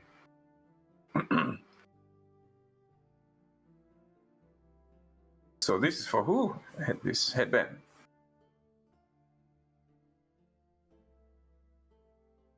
For you. Look, Okay. I'm just saying, if I fail my smarts test on us when we transfer on planes, you'll be sorry that I didn't have it. Okay. Well, everyone, I appreciate your business. But alas, I must be going to look for further business ventures this fine afternoon. Okay. Have a nice dashery. I'll turn to go. You as well, my friend Zulkifli. You as well. I stop in my tracks. I never told you my name. And the figure is no longer there. Oh. Ooh. The old disappearing mysterious merchant. The old Check for spikes inside the helm. a tale as old as time itself. As you guys continue on down the smithy. Continue down to the armorsmith. Ex-wife of the weaponsmith's brother. Yep, twice removed. Yep. Ex-wife twice removed. Wow. Doesn't make quite make sense. Disappointed. Yeah. Hello. Welcome to my shop. And you notice that like on all of these like little mannequins, she has all sorts of different types of armors made from different materials, that sort of thing. There is not a workshop in sight though. Ooh. Welcome in. What can I get for you?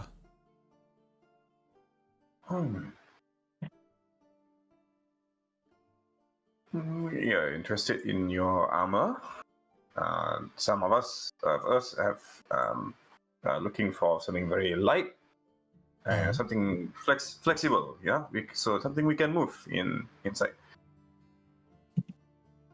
Is there a particular thing that you're looking for in regards to that? Because I do have quite a bit of different types of armors, but if you had more specific things that you could tell me you're looking for.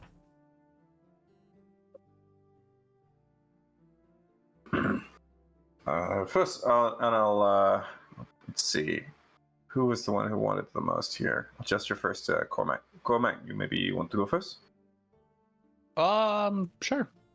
Why not?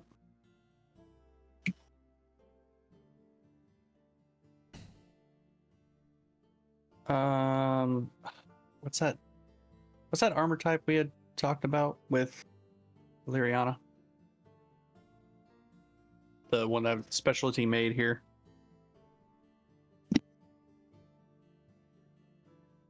They've got full mithril armor. Yeah. That one, yeah. Mithril. There is mithril armor here. Okay. Yeah, light. Basically, mithril armor is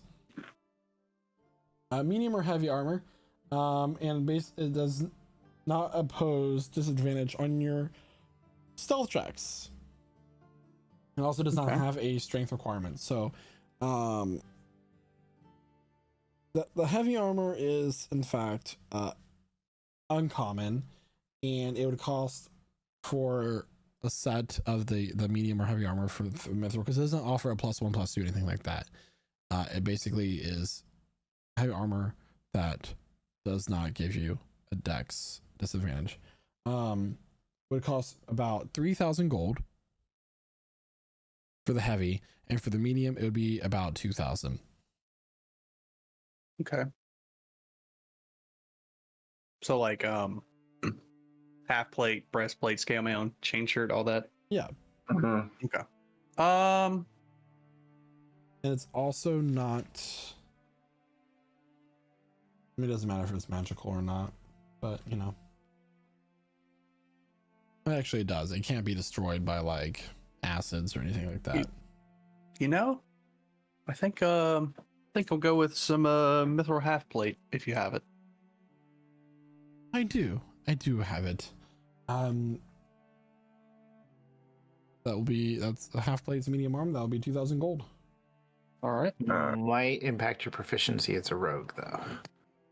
What do you mean? You proficiency in medium armor? He's also a fighter. Yep. He's also Right. a fighter. Yeah. Light, medium, heavy, and shields. He's got all Yeah. of proficiency. Yeah. Never mind. Keep forgetting he's a fighter, too. I do have some armor that just came in. It provides resistance to some elemental damage. But you know, it is quite expensive.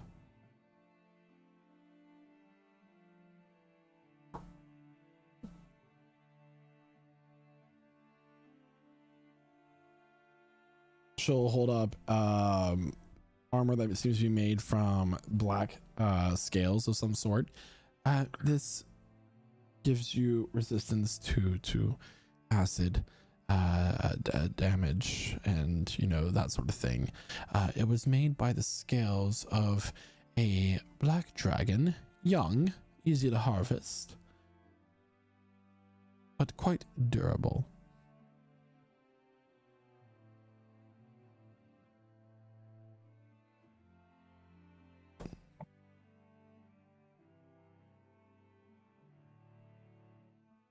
And you know, there was quite a bit of white dragon scales that made their way into the market recently.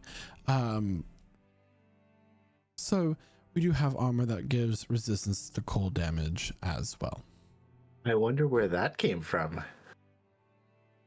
Both of these armors cost about 9,000 gold. Dragon scale mail. Oh man.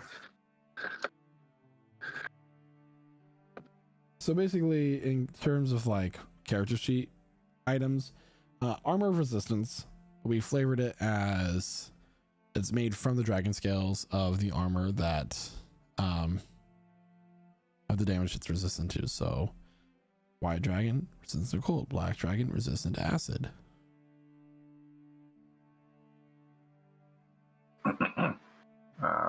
Okay. Zul's fairly impassive about this one, just looking at it. Checking to see his companion's reaction, to see if either of them are interested.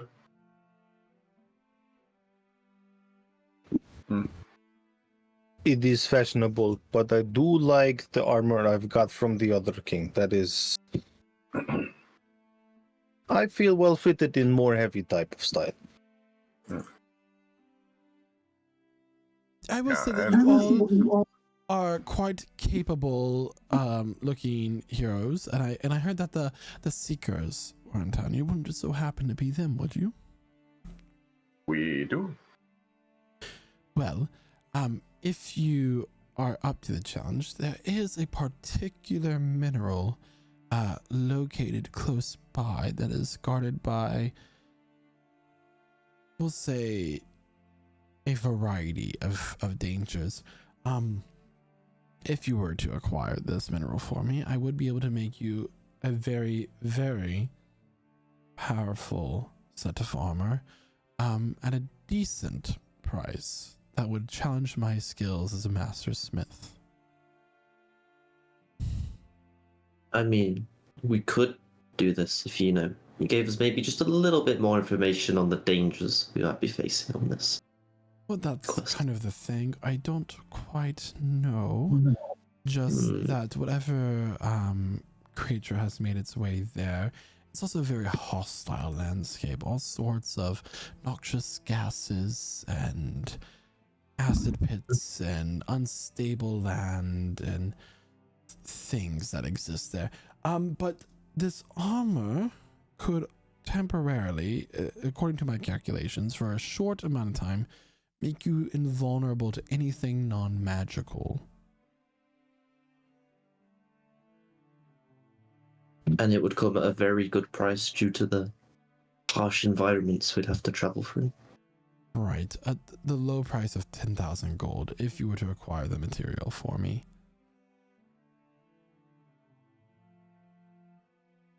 So, this armor would be known as it is plate armor.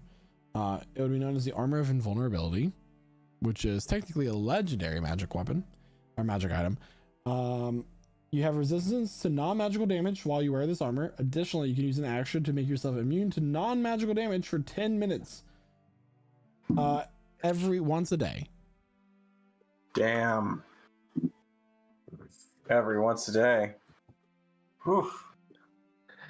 It is a suggestion, but it is up to you. It is a metal that just found itself under the right conditions and was infused with a little bit more arcane power than, adamantite or mithril. It's very hard to work with. You would need a master smith to do so, and I fear that I may be one of the only people capable.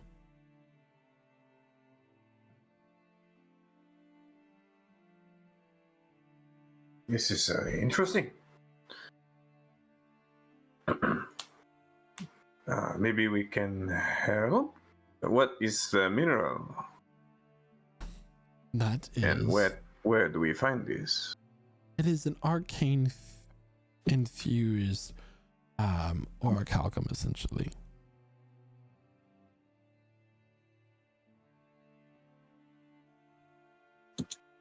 And it's a short ship ride, about a day's journey from here.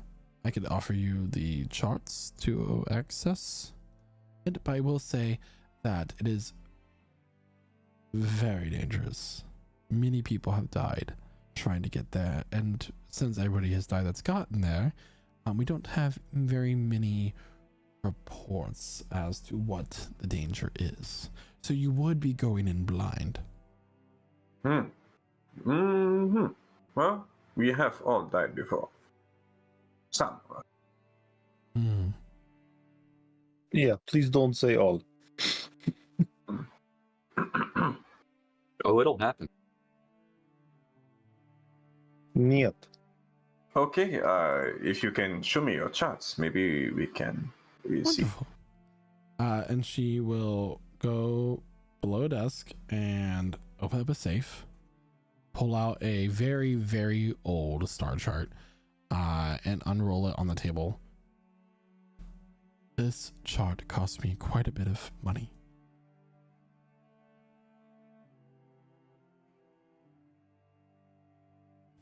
And I've been waiting a very long time in my life for the right people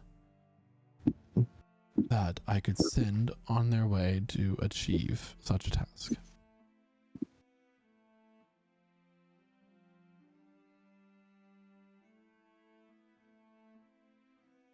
Well, I think you got the right people, so are you no bargaining on top of with the chart, or what's point? The deal is you get an item of legendary proportions for a cheap price. Correct. Because you still pay for my skill. So you achieve this, you pay only 10,000 gold versus what would be 50, 100,000 gold. And you get to keep the item that I make as well. Duh. We agreed on that. I'm just asking why you bring up price now for chart. I get point. It's dangerous. That's the whole thing you ask us. She's not going to charge you. Are you asking if she's going to charge for the chart? She's not going to. She paid a lot of money for this just to have the access to the location of this legendary material. So Kifli, Are you good with map reading? Like, is it? Mm-hmm. How fast can we Yeah. go back and forth? Like, is it possible to do it in the one day, or do we have to do it after Queen Challenge? I'll look at the star chart, which I don't think Zul has ever looked at a star chart before. Make a history check. Add your proficiency bonus to it. Okay. We're Because both you checking do the map. We don't know how have to read. sailing experience. I do. Okay, so that's a 24. 24. You can guess that this could be a day's journey. Total. Not given any, without any complications to get, like, while you're there. Okay, I'll realize this is one day, maybe. Close. And what kind of territory, what kind of terrain does it look like? It's just If a you floating wouldn't describe island that it points to. It doesn't say anything else. Floating island. Can do. Good enough. All right, floating island. Does it have like a skull shape to it? The overall star chart is very intricate. Like you shift it, you turn it one way, and the text and the ink changes in almost a holographic sense to give you a more three-dimensional feeling to it. It has all sorts of messages of danger listed across it, saying, you know, dead man's land, that sort of thing. It's very much more of a warning. Don't go to this location. Oh, okay. I'll turn to the blacksmith and I'll ask, have you sent anyone on this quest before to get this mineral? No, but the previous owner did, and none of them returned. Do you know how many they sent? I just know that it was quite a bit. Interesting.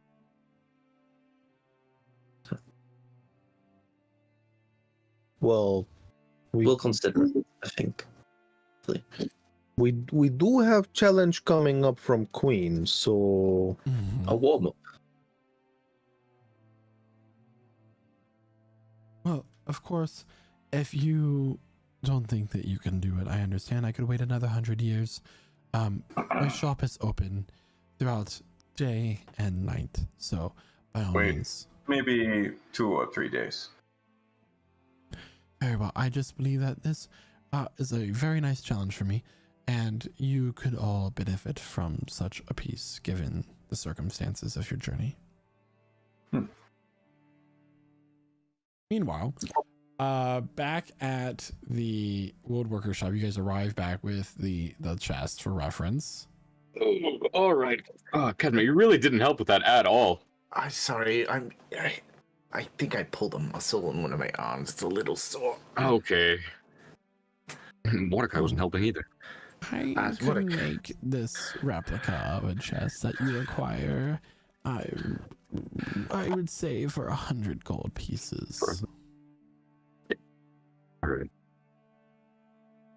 The materials are not quite common out here in the wild space system.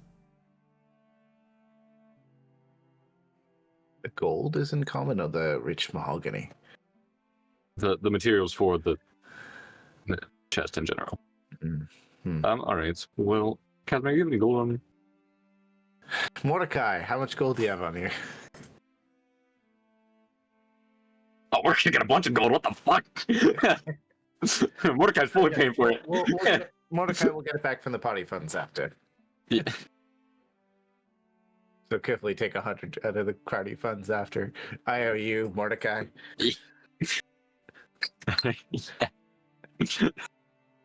Mordecai's got like 700 gold. Oh yeah. So he'll take out the gold and Counts out 700 one after another. no, not all 700. Just It takes back 600. actually just 50. I'll pay half, like out of gold here. So Very well. I'll have this prepared for you in the morning. And were you interested in my taxidermy works? oh right. It's actually one. Do you have a dragon chest set? I could have one custom made for you. I would like that very much. How much would that run me back? What creatures would you like to be the pieces? I would like one side to be. I guess you'd have to get us to come model for it. Say, we'll come back later with that idea. Where do you get all these creatures from? Are they naturally that way? The ones that I make into works of art? Do you get them from the Fey realm or from our realm? Do you think that you'll be happier with the knowledge that you're asking for? Well, I just wonder, because we had a friend who was looking for a bird, Hmm. and he couldn't find it. Are there any swans? Oh no. Anyway, just come back with the request that you have. Absolutely, yes. Are there any swans? Make a perception check. And as he does that is where we're gonna take our mid-session break. Hey. Okay. So everybody, if you're just now joining us, What took you so long? Seriously? Get out of here. Get out of here. You don't- Come on. crazy. We've been here for a while. Crazy. We've been Crazy. waiting for you. Listen, you're here now, and then you may as well make the best of it. You may be wondering who we are. You can follow this whole story from its inception, from its start, which started, what was it, 2 years ago now? Something like that. Over on our YouTube channel, which where we keep all of our stuff. We archive all of our stuff. You can also find Campaign 1 there too. And you can follow us wherever it is you get your podcasts. Just listen to our beautiful voices.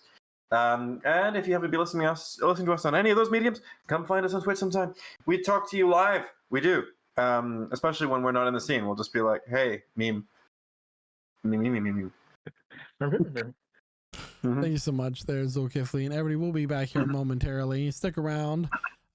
See you real soon as we can conclude today's story. And welcome back, everyone.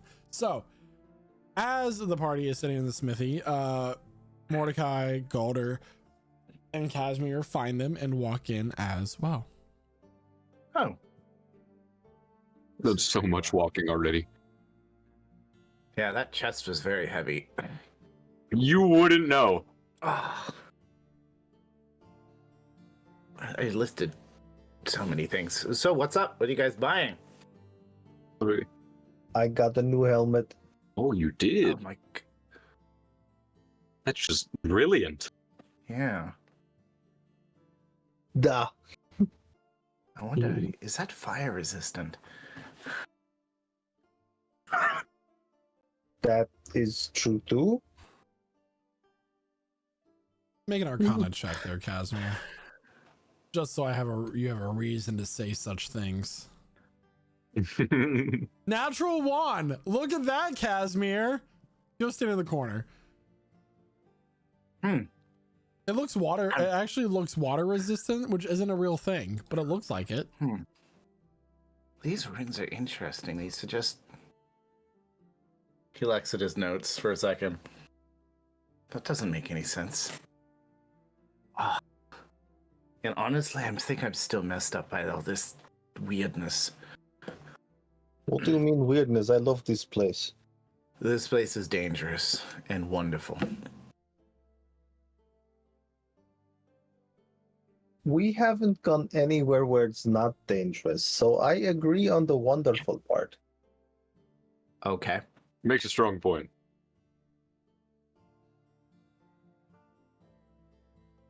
I'm just saying, since I was born, I've only known violence and war and all kinds of stuff. Meeting you made it even worse. And now I'm here, and this is pretty place. So I had like a good period of my life that, without violence, childhood. I'm sorry, this is a very riveting conversation that you all are having, but you are currently taking my attention away from other potential customers. So, is there anything else that you require of me? I guess that you decided against the mithril armor. Yeah, why would you want mithril armor there, Revelor? You seem like more of a studded leather kind of man, don't you? Which I do have. Oh, Oh. Well, I got my studded leather from one of the Fey kingdoms. he's gonna put down the mithril armor he was holding. He's like, and You have something What, better than this? And then we'll do like an anime fashion show moment of like Revelor and Zulkifli, both of us showing off our bomb ass +1 studded leather. Zul's the only one that's actually posing. Revelor's just kind of. What do you mean by Zula's the only one? I'm Rotating. with you guys. Oh, opposing too? Yeah. It's a Sailor Moon transition. Yep. More like Saya, man. Anyway, I do have this heavily enchanted studded leather. I only have one set though. She'll bring up a +3 set of armor. This is How much? 8,000 gold. deal 3,000? 8,000. sold. I had to give blood for mine. Should have came to my shop. A lot cheaper. And he'll pull out 800 platinum. Whoa. Revelor, you are holding out. You just like Y'all never asked. okay. That's a fair point. As we need to hold him up by his ankles and see what falls out of his pockets. Please no. I also have some less strong armor, but What do you that's the have? trick. And she has another set of +2, Oh, interesting. which is Oh, 5,000 color. gold. Yeah, Zol's interested. 5,000 gold? Mm-hmm. Okay. Subtracting Depends. 500 platinum pieces. Hmm? Does it match your tone of fur? Does it matter? So I look at this armor, and DM, do you have an aesthetic in mind for what it looks like, or Because the last stuff was like shimmering green. yeah? Ooh, Which would not go well with the orange fur. But also that Funnily doesn't, enough- that doesn't appear on you while you're transformed. So, you know. ooh, The Yeah, it totally leather, does. it's gonna have like the same kind of look to it. neat. Something I can it's adapt. armor. Flavor it however you want. It's armor. Hey, it's got this really neat black and gold style aesthetic to it, and I will drop money for this. Boom. 500 platinum pieces on the table.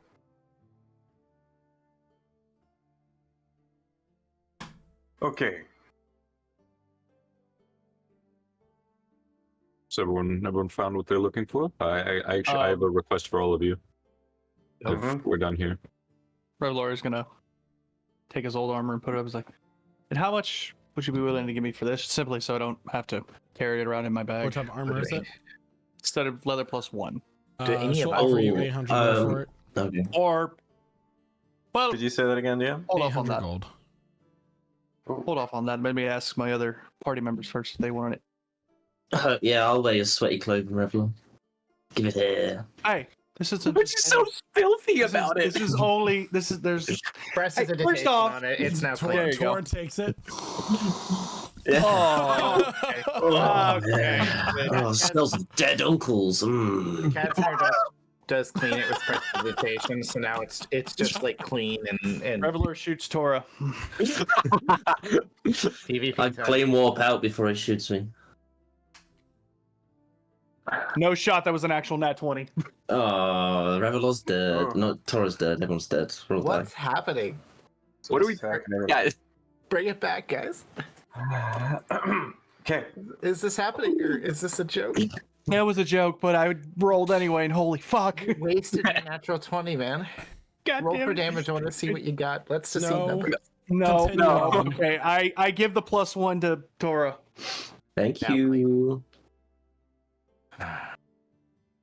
but yes, I did have a request for all of you. We're done.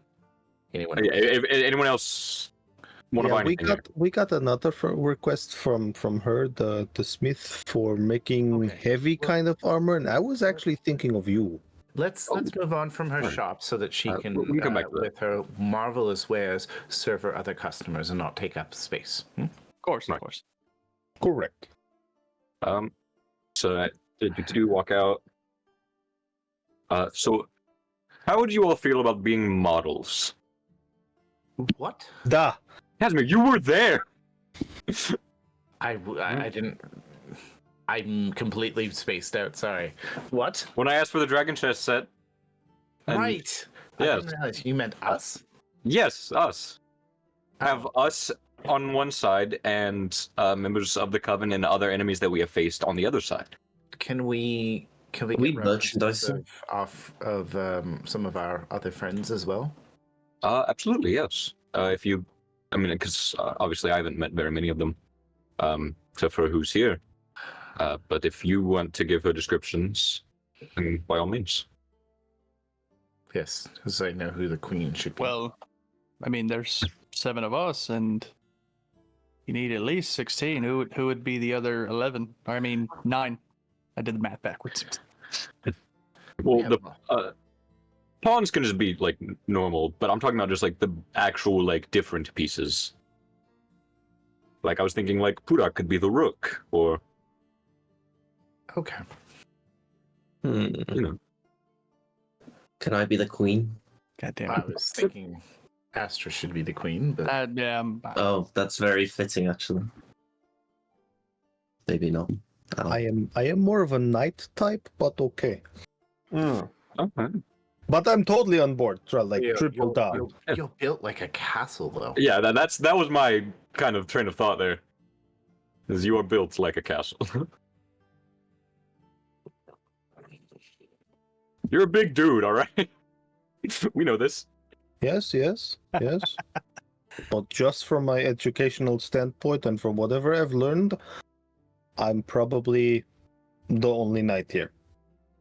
Galder would obviously be a bishop.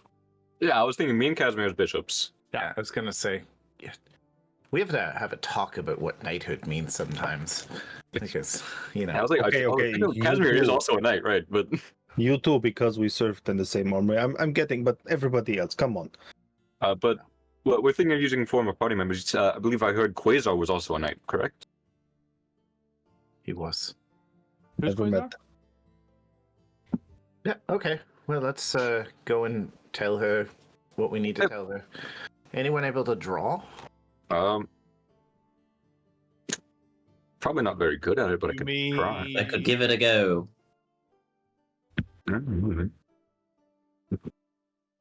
If Shame that Aspen's not a very good artist. He knows these people so well. Excuse me, I Oh, no. could not help but notice that you all have been spending quite a bit of coin here in this city. I was wondering if there's one last item that I could offer for you to look at, and perhaps it can pique your interest. What would that item be? By all means, please step into my wagon and I will be happy to show you. He gestures behind in this alleyway. There is a wagon, a covered wagon that is being pulled by a giant hamster. Oh my god, that is the greatest thing ever. And in case you guys want to know what these giant hamsters look like, Yeah. And Casimir, Come on. like turns over his shoulder to tell Astra not to go for it for a second, because like as an instinct, but doesn't say it. I'm just letting you know what's on his mind. It's like, That's just so sad. yeah, Zul is, by the way, still back at the armorsmith, selling off his +1 set of leather for 800 gold pieces. Yeah, Thank sure. you. Yeah. Ching. What a guy. Cha-ching. you see, hi, and this man is about 9 feet tall. Kind of looks furbog in a way, but his skin is blue. He has no fur or bovine-like features. See, I am a trader, and I am one of the few that are allowed to travel in and out of the city that is not part of the astral court. He has these long, spindly fingers. His ears are more slender and pointed back, and he wears like this fur collar or frock around his neck with his like gray robes in general. So, would you like to step into my shop? Feel like This guy seemed trustworthy. yeah, I was Insight gonna say check. the same thing. All right. Can we both roll or yeah? Yeah. See if I can get you another net note. 17 on Casimir. I got a Oh. 6. I already approaching the hamster. Hard to read. All right. Sure, why not? This is okay if we coming out of the shop at this point. Does this cat wagon look like it can fit all of us? As you step, are you stepping into the wagon? Well, Putak's already going, right? Yeah, might as well. As you step in, you enter into the space, and it is much larger on the inside. It's almost as if it's a full store. A large circular area, magically enchanted. I just Figure came out inside. across this while traveling to the city, and unfortunately, I don't have anything else to offer. He walks over to a small little cushion that has a object covered by a cloth. I don't quite know what it is, but perhaps you could find someone that is interested in such things. Right. He'll pull off the cloth. It is about 2 feet high, oval, purple, like a smooth amethyst would be, not faceted at all. And it is smooth, oval shaped, and it has like this swirling purple energy within it. What is that? That is exactly what I would like to know. It has a strong arcane source to it. I believe that this could be quite valuable. I found it near an island on a hot burning star. Oh my. Is it safe to touch? It is quite cool, you'll find. Yeah, like, do you mind? I Please. might be able to help ascertain its purpose if you don't mind. As you reach out, Pudak, and you touch it, the arcane energy kind of like, it's just like one of those plasma balls, like sticks to your finger and like zips. It doesn't hurt, it doesn't shock, it just sticks there. I'll move it around a little bit and then I look at the others. I shouldn't have touched it, or? I mean, I'm gonna have to touch it to do what I'm about to do, if you don't mind. How much are you selling this for? I would say 100 gold would be quite fair. All right. I mean, that's probably the cheapest thing we'll have purchased all day, Zul. Zul's not there. I come out of the armor smith. I look around. Oh shit! I don't see them. Revelor. I follow the smell. Make your perception check. If it's above a 10, you Sure, can find how- him. Okay, I'll follow the scent. It's 27. You find him. Could have been a nat 1, but yeah. But it wasn't. Are we in some form of pocket dimension here? The fact it's larger on the inside, or is this just a form of magical? I mean, I don't know if there's any other way for your card to be larger on the inside. Quite the deduction from a magic caster. So just to I know a make professor sure that that would be in we, love with this. just to make sure that we get this right, you don't know what it does. You're not allowed to sell it anywhere else, and you want to sell this pretty thing for 100 gold because you have no clue. I imagine it is quite valuable to the right people. Casimir's going to, if he's allowed, gives Golda the. He's going to cast Identify, but not Ritual Cast. So it's going to take a whole minute. Still. Even if it does nothing except for being shiny and doing the pointy finger thing, 100 gold is a bargain. He has to touch it for a the minute. spell will fail. Does it use the spell slot still? If a spell fails, does it still use the spell slot? Yes. I imagine it does. Yes. What does that feel like? It just doesn't work in this area, or does it feel like The information after the minute does not come to your mind. I can't. What? This would need to go too. So, do we have a deal? 1,000 silver pieces. We're gonna be so extra with it. Very well. Could, like, anything from this be more distinct instead of just some kind of oval gem shape shiny glowy thing, like any kind of knowledge that we somehow would have consumed over the time periods? Make a nature check. You need a 30 or higher to get this. Okay, I fail. Okay. Can I cast legend lore and describe this thing?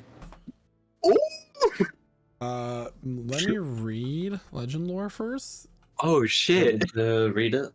That is Yeah. we are really burning these magical identification spells. I want to know what the cool thing is. And I actually want to do something while that's going on. I want to cast True Seeing on myself. Oh. I'm describing the object that I see in front of me, if that helps in any way. 10-minute casting time though. So I Yeah, can tell you I'm- by this is not like a an object with history. Legend lore, it was a great idea, but it's not exactly what you'd be looking for. Okay, I'll use the spell slot still, because I presume. In True Scene, there are no illusions upon this thing. There's nothing out of it. You are trying to find out what it is, what its history. Well, he said it was just recently found. I mean, we purchased it, so let's figure it out. One more thing we can try. I'll hold my hand out for the object. How big is Hold it? It's 2 feet, right? It's 2 feet from 2 feet? wide point to wide point. So like an oval, Okay. smooth, I will place, colored magic energy swirling inside. I'll place my hand on it, and I will use Grim. Grim Psychometry. Yeah. The Antissa. Anyway, we'll go ahead and roll the history check for me. 18. 18 patient. Okay, you get a vision of a, just very brief, this is all I'm gonna give you, is this toothy maw coming towards whose ever eyes you're seeing through, and then a flash of red, and that is it.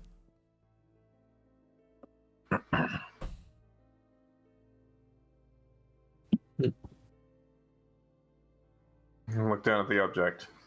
It's dense material of some kind. Stone-like. Stone-like.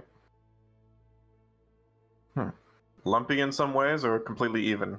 It is completely smooth, as if it, and the way to describe it is like an amethyst stone that's been sanded down to be smooth, sheen like glass, with like this crackling energy inside. This came from someone who was eaten.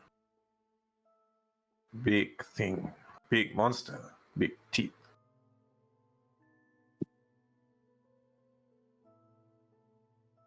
Maybe the dreadnought?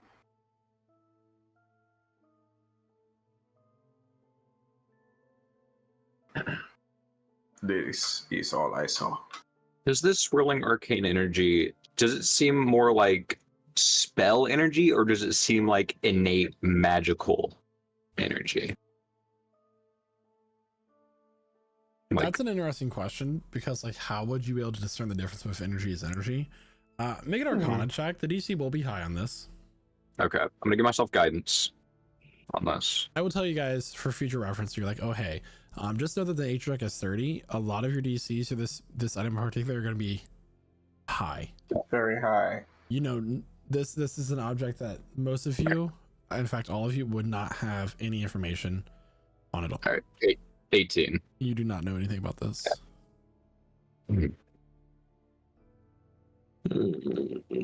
So we've tried basically every type of identification on it at this point, Mm-hmm. and wow, I guess Aspen will kind of be there, and he'll try like one last thing. He'll he'll try to see if there's some sort of mind presence, and he'll reach out with his telepathy. Okay. What languages do you speak? I don't know if it matters for this telepathy. Let me double check. Feeds.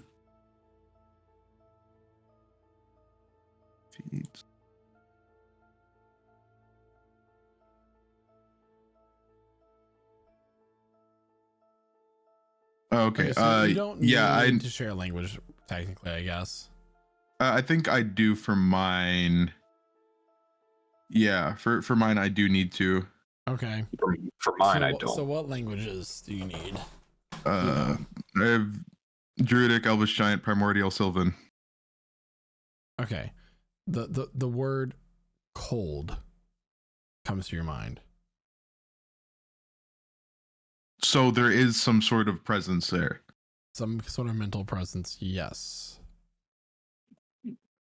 The word cold. Okay, I'll relay that to the party. Cool. Cool. Does Well, that we know that there's something in there. Good. Could it be a prison? Maybe.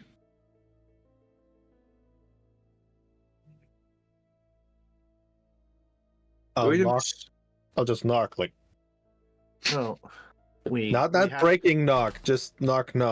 We do have a standing invitation for tea and with a very powerful court wizard, so this might be worth an because So sorry to cut this investigation short, but I really must be asking you all to leave. The item is yours. All sales are final. Well, Pawtucket looks big-ish, so wouldn't you carry it for now? Yeah, I'll take it. One last thing, Mr. Salesman. Can I pet your hamster? Of course, he is quite friendly. I'll just grab the gem. Whatever. Grab the gem and go around like, oh my god, is this fluffy and cute? It has like the puffiest of cheeks. Absolutely. I look for some ration, cracker, bread, cheese type of stuff. Like, Is there anything else you guys would like to do for this day? meet a wizard. Go model for chess, and then We'll just pass. Yeah. see with her. Okay. Yeah, we That presume we happens. get we presume we get good enough descriptions of all of our past companions that we want to. You gonna go to the wizard's tower? With this new thing. Yeah. This is interesting. He did invite us over. So the tower of the of Castlefeon, the Archmage and Court Mage of the Astral Core Mage, we'll say, because that's easier to say, is quite interesting, as it is like most of the towers and buildings within this area. It is a white stone tower supported by these woven trees kind of grown into it, that has these like arcing and beautiful buttresses and all sorts of stained glass around it. And you know, it seems to be, no matter what angle you look at it from, it seems as if it lines up perfectly with this one particular star in the sky that gives off this radiant bright light. You enter in, and there is a small little woad wearing a blue star speckled hat. Hello. Hello. May I have your names, please? We are the Seekers. Very well. My master has been expecting you. You may follow me to the waiting room. Thank you kindly. He walks you over. His little hat, like it's like your classic wizard hat, just like bobbing as he walks. It has like It's a a bell fine- attached to it. It's a fine hat you have there. Thank you. It has a bell, so my master does not run over me with his quick footsteps. That is fair. Does he always kind of levitate a little bit? It is a skill that he possesses. Yes, it's in his crown. Wow, I kind of like that. It's like, I mean, I can fly, but just levitating for no reason is kind of like one of It those has a flexors. reason, as he has a problem moving physically. Oh, no, still, it looks very excellent. You see, his spine was damaged during a fight with the Dreadnought. Oh, was that the more recent encounter where they managed to fend it off? But don't tell him I said that. Tell him you said what? The door that his spine was. Oh, okay. And the doors open up and allows with a very nice sitting room. There's these. It seems like the walls were made with elm, with the bark of like a birch or elm tree. Imagine, what's the word I'm looking for? I don't know. It kind of, but you seem to have moved up several stories without feeling like you've walked up any steps or up any lifts or anything like that, as it has a balcony that overlooks the city itself. These arcs with these smaller arcs kind of building up to a finer point. The table is made of a very dark wood that contracts greatly with the white wood and stone that the room itself is made of, with these tapestries hanging up that seem to move and shimmer with their own kind of illusionary magic, where it's kind of mobile art. Basically, it's live art, moves around, the stars twinkle, all that sort of stuff, and the room seems to be enchanted to reflect the night sky outside as you look up, with soft clouds as well. By all means, make yourselves comfortable. I will let him know you're here. Thank you kindly.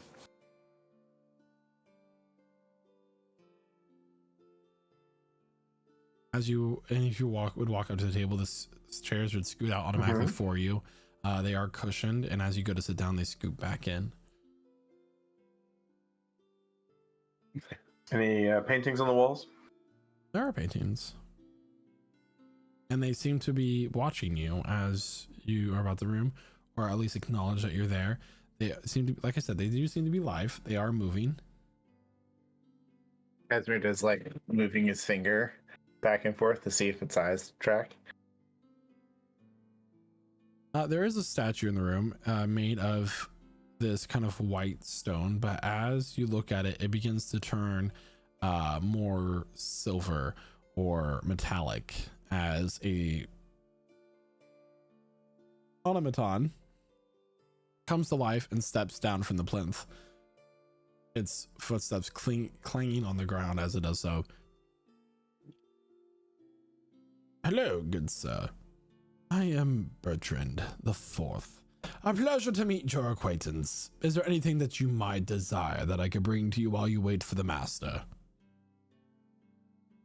Well, he did invite us for tea, so I think it would be impolite for us to have tea first. An excellent choice, sir. Is there a particular tea that you are looking for? Are you looking for something, your standard black tea, green tea, something with a little bit of a fruity incense or floral, perhaps? Or do you want something along the spice trade? Maybe something with a bit of spice to it. Do you have any Cianor blends? Of course. I have a wide variety of herbs and things I could use for such blends of tea. All of them are made to request. Casimir will describe a tea that he had when he was younger. Very well. Perhaps some cakes to sate a appetite prior to dinner. Oh, Say like a honey cake? I could have one made for you, if that is what you desire, sir. Hmm, Wouldn't interesting. dream of you being disappointed in your service this afternoon. I couldn't imagine being disappointed. I could not imagine disappointing you. Anyway, I shall be back momentarily with the items that you require. A few moments later, with far too less time, he'll return back. So here I have a wonderful tea made with some sundrop flowers that grow only on the peaks of the mounts of Cianor, along with a spice blend. It's kind of like a chai would be. And for the gentleman over here, I take that he's not a tea man at all, and I have found a wonderfully aged bourbon that is made. The barrels and casks that it was aged in is the same material from the magic imbued trees that you will find throughout the Fey wilds, and I believe that the mast of your ship is also made of the same material. right. Right, the Fey stone trees. So that is quite a nice bottle, and I hope you enjoy. And as well, I found a wonderful tea made from this root powder that you might be interested in, my friend. Yeah, he'll go to Zokifli and set down basically it's sort of like a matcha tea. In a way, it's matcha. Ooh. It's always It is good, green. Yes, I hope that you enjoyed, but I'm often not wrong about someone's enjoyment when it comes to a particular beverage. As for the snacks, I have a little bit of savory bread with some roasted herbs and salt along its crust. It is normally very well paired with some sort of soup with a cream base, but I hope you find this enjoyable while you wait, along with some cookies with a wonderful fig jam baked into the center. So, and honey cakes as well. Sounds delightful. Is there anything else that you require? I shall be over there on the plinth waiting for your command. Just have a fantastic day. And may you have a more fantastic day than me, sir, for your satisfaction is all that I need. 5 out of 5 stars. Now, I just 6 out of have... 5. He just holds up this like glass screen. Now, I just have a few questions here for you. Yes. Tip, 5 gold. He just goes, and it has 10, 15, and 20% on it. No. Nowadays it's 20, 28, and 32. Oh, you're right. My bad. Anyway, he'll walk back over the plinth and turn back into a statue as he does so. The moment that he does that, the door swings open and Casafeon with a floating book and quill, writing as he talks out loud. Continues to write and inscribe, but the moment he stops, he looks at me and goes, "Hello, my friends. I was not expecting you so early in the afternoon, but I did say you can come by anytime, and it is, of course, no trouble for people as esteemed as you to grace me with your presence, I should say. Was Bertrand the Fourth to your satisfaction?" Absolutely. Wonderful. It did take several tries to get it quite right, but I believe that this personality is the best when it comes to service. I hope that other automatons like him can be found in many of the noble homes of our court. And a chair will pull up as he kind of just like gracefully sits down. Now, how are we liking our fair city? How are you enjoying Emeris? Very lovely. Very lovely. Perfect. There's so much color, so much nicety here. I would revel in this 40 years and it would not be wasted. Every culture and race has its own charms when it comes to its architecture and skills. We Astral Elves pride ourselves on our artisanal ability when it comes to all things that we make. Contrasting greatly with the dwarves that you've met, I'm sure. Their architecture has its own beauty. Sielnor For the was a rugged little... type, I'm sure. Yeah, Sielnor, was always a little gaudy. Like, it's trying too much to be divine, brilliant white and gold, and, it's trying a little too hard, Not that this is a more elegant look. It matches the natural brilliance of color that exists in your culture. I do appreciate the allowance of the natural colors to come through, rather than overbearing them with architecture. I appreciate all of your compliments, as they mean so much, and perhaps even one day you might be able to find a home here. We would, of course, greatly appreciate you becoming one with our city, and helping your presence alone would be bring a lot of ease to our minds, as our task here is so great. But I told you if there's anything that you need of me, I am here to help. What is it that you grace myself with your presence today?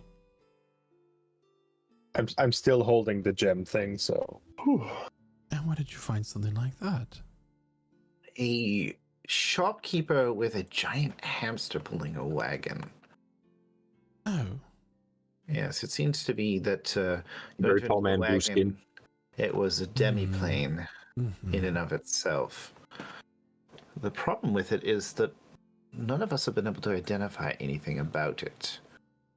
I've used magic. Our friend Tora used... what did you call the spell you were using there? You didn't quite say. Legend lore. Yes. Well, of course, legend lore and identify would not work on it, as it is not an item. It is alive. No. I had a feeling I was able to reach out to it. You were able to connect with it telepathically. Yes, but I wouldn't necessarily call it speaking. It was more, I formed a link briefly and got one word. And what was that word? Cold. Oh, so it's still alive despite not being in a radiant heat. I see. But the object that you have purchased is none other than an egg. It's an egg. I had a feeling. The egg of a solar dragon. Oh. Quite rare. And what Why are would your hopes for it? Well, we were just trying to determine. He only sold it for 100 gold, and well, you can see they upgraded. It seemed. And you Too said that much. this was a tall blue merchant with a wagon pulled by a furry, cuddly beast. Like a hamsters, which are normally small, but this is massive. I've We've never also big heard of hamster. such a creature. Are they mighty They're mouths for rodents. war where you come from? No, they're small rodents that die very frequently in wild ways. and make lots of babies, and sometimes eat them. He'll snap his fingers and a other statue will kind of come to life. This one a lot more sentry looking. And he'll walk over and he'll whisper something in it. And immediately leaves the room. Interesting. And what do you Aspen will detect thoughts as he does that. Okay. Yeah, just for surface thoughts at first. So the surface thoughts that you ascertain are the description of the thing, the merchant, and find him. And then bring him here.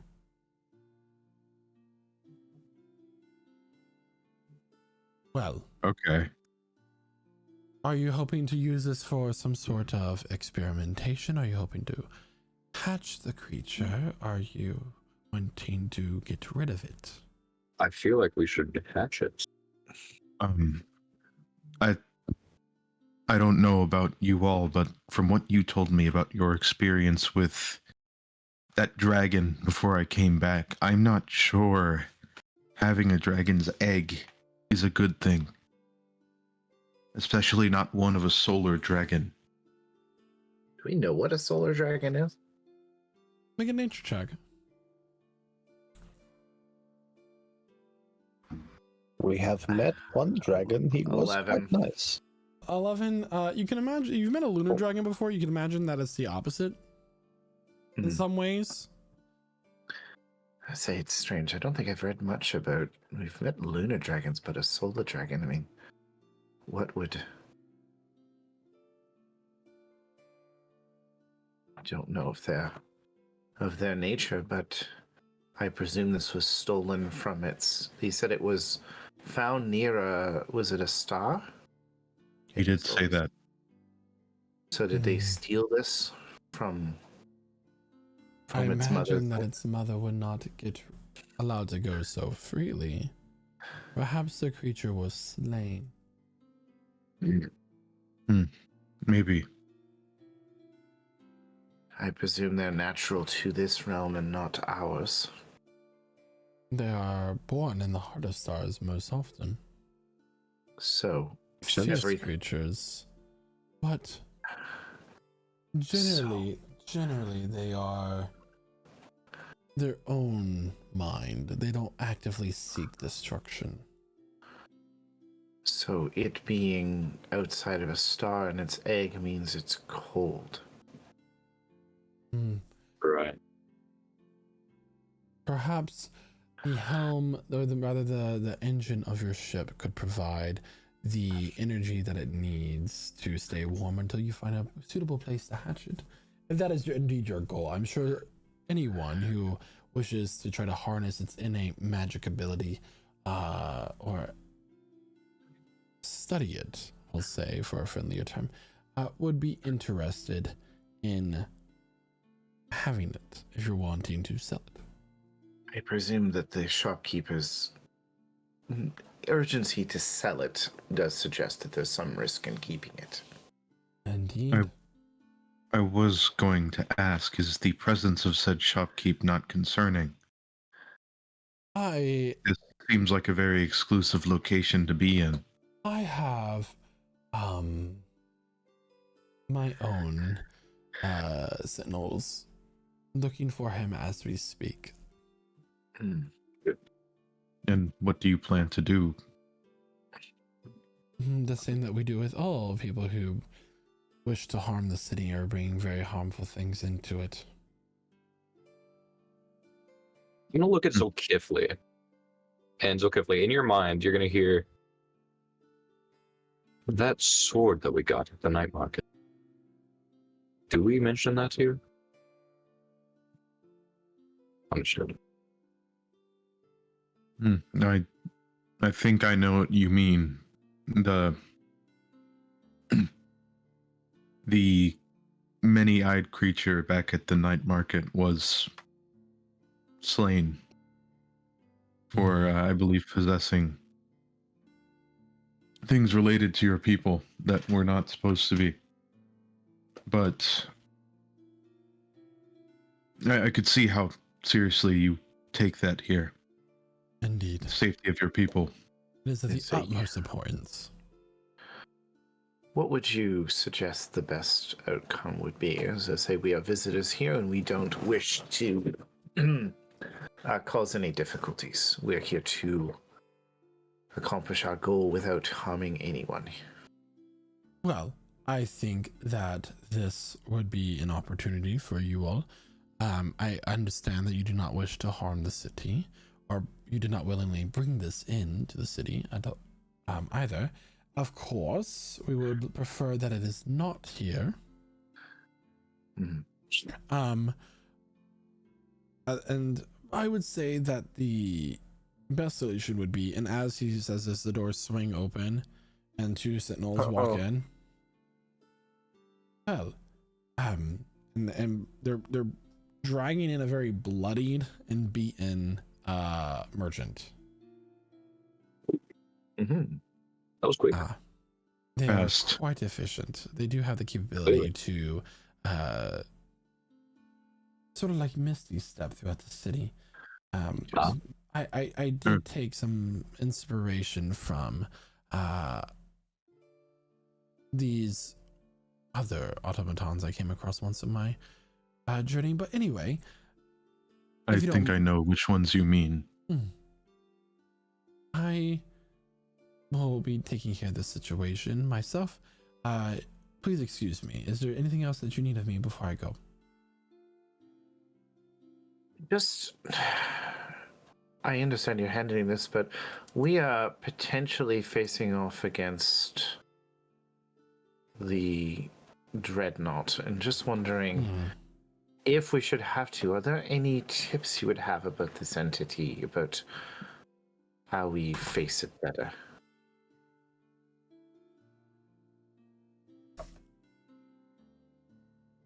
That's such a great question.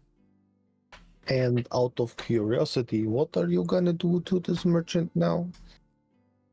Of course, the penalty for such an act is death. No. As long as the hamster stays fine, this is okay.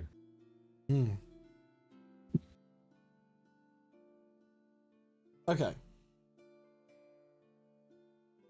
So he's gonna tell you about the Astral Dreadnought, that they are enormous and terrifying monstrosities that exist across the plane. This one in particular kind of was trapped within the same demiplane as the Tree of Aeons, as it's called, and it's kind of had a dual purpose of it protects the tree, but it also is trying to constantly break out and cause its havoc across the astral plane. They are gargantuan monstrosities considered titans. They have the ability to have a very similar to a beholder, where it's an anti-magic cone in the direction that it's looking. They also cannot leave or be banished outside the plane that they exist in. Good to know. So that's why whenever it breaks through the portal, they can't just simply banish it, because it's impossible to do so. It does have its own demiplane within its own body. So if it were to swallow you, you'd be in that demiplane, and there's no way for you to leave unless you wish yourselves out. Or I'm sorry, the only way that you can enter it is through the wish well, and you can leave through something like anything that allows planar travel. Oh, if only we had a way to do that. Yeah. Thank God. Also, you can. It has the ability to sever people's silver cord if they're traveling through the astral plane via the astral projection spell, which is very crazy and scary. Yeah, that's. You die in the game, you die for real. And it has some psychic ability as well. I can understand why your people are concerned about giving it an opportunity. The greater to- risk that this creature poses is not just because it is any astral dreadnought. It is one of the older and more ancient ones. It has gotten more powerful and deadly as it has existed within this demi-plane. Great. So, astral dreadnoughts just get more powerful with age. I believe it has something to do with the tree that is close by to feeding off of its power. Oh, that's disconcerting as well. Makes sense. How can we kill this thing? That is where it gets tricky. You don't need to necessarily kill it, but I will certainly try to kill you.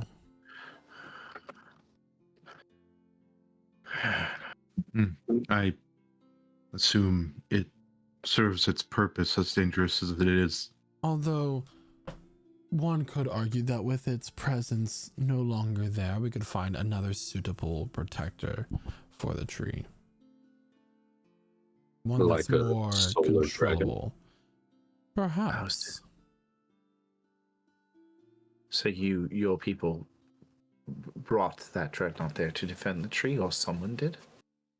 It was more so it came towards us, and that was the closest thing we had to push it into. Ah, That would make sense. So, I must be going to handle this Yes. man. But I wish you good wishes on your challenge tomorrow. yes. Thank you. Oh, and just one more quick question before you go. Hmm. Why did you suggest that we have some sort of test? You seemed very adamant about that. Because I believe in talent. And it would be beneficial to me if you were to exemplify your talent, succeed in your quest, all under my recommendation. I want to speak plainly and honestly with all of you. That court can be a dangerous place at times. Everybody playing their own games, their own ambitions. Yes, indeed. We noted that this morning. It's easy to get embroiled in games like that. And I do wish you well on the task set ahead for you. Thank you. Of course. Thank you for your hospitality and information. Very well. And as he leaves the room, you sit there allowed to enjoy the rest of your tea and cakes and other cookies. And what happens next will be a story for another time. So that is where we're going to end tonight's session. Just a heads up, everybody who is currently in our chat, we may or may not have a session next week, depending on a very schedule strict thing. So we'll have to see what happens with that. But other than that, we hope you had a wonderful time in this very Shopify and lore dumping episode. The party has found a solar dragon egg. They have gotten a slew of magical items. Maybe the last ones they're gonna have the opportunity to buy before we reach the conclusion of this campaign, because I don't know if you guys realize this or not. This seed is the last item you need to fulfill the prophecy to try to defeat this coven. Right. You're in the home stretch now, everybody. Oh shit. We're in the end game now. We're in the game now, boys. We need the So, blessed seed. with that, I'm gonna go ahead and pass it on over to Jeremiah, who is Aspen in our campaign. Yeah, wonderful session. As already said, it was a lot of shopping, but pretty necessary lore stuff. Having a solar dragon egg is scary. It's super cool, but it's super scary. And can't wait to see what comes of that. Yeah, we got to keep that thing safe. But yeah, can't wait for these challenges to be thrown at us with our new fancy thingamabobs that we just spent all of our money on. And with that, I'll pass it over to Noah. Oh my goodness. Yeah, quite nice to catch up with you all. I've just come up from doing a performance on stage today. It went very well. Thanks for being here for me when I got home. I appreciate the D&D. I also appreciate the extra 1 to my AC. I don't know about you guys, but it's a thing of beauty.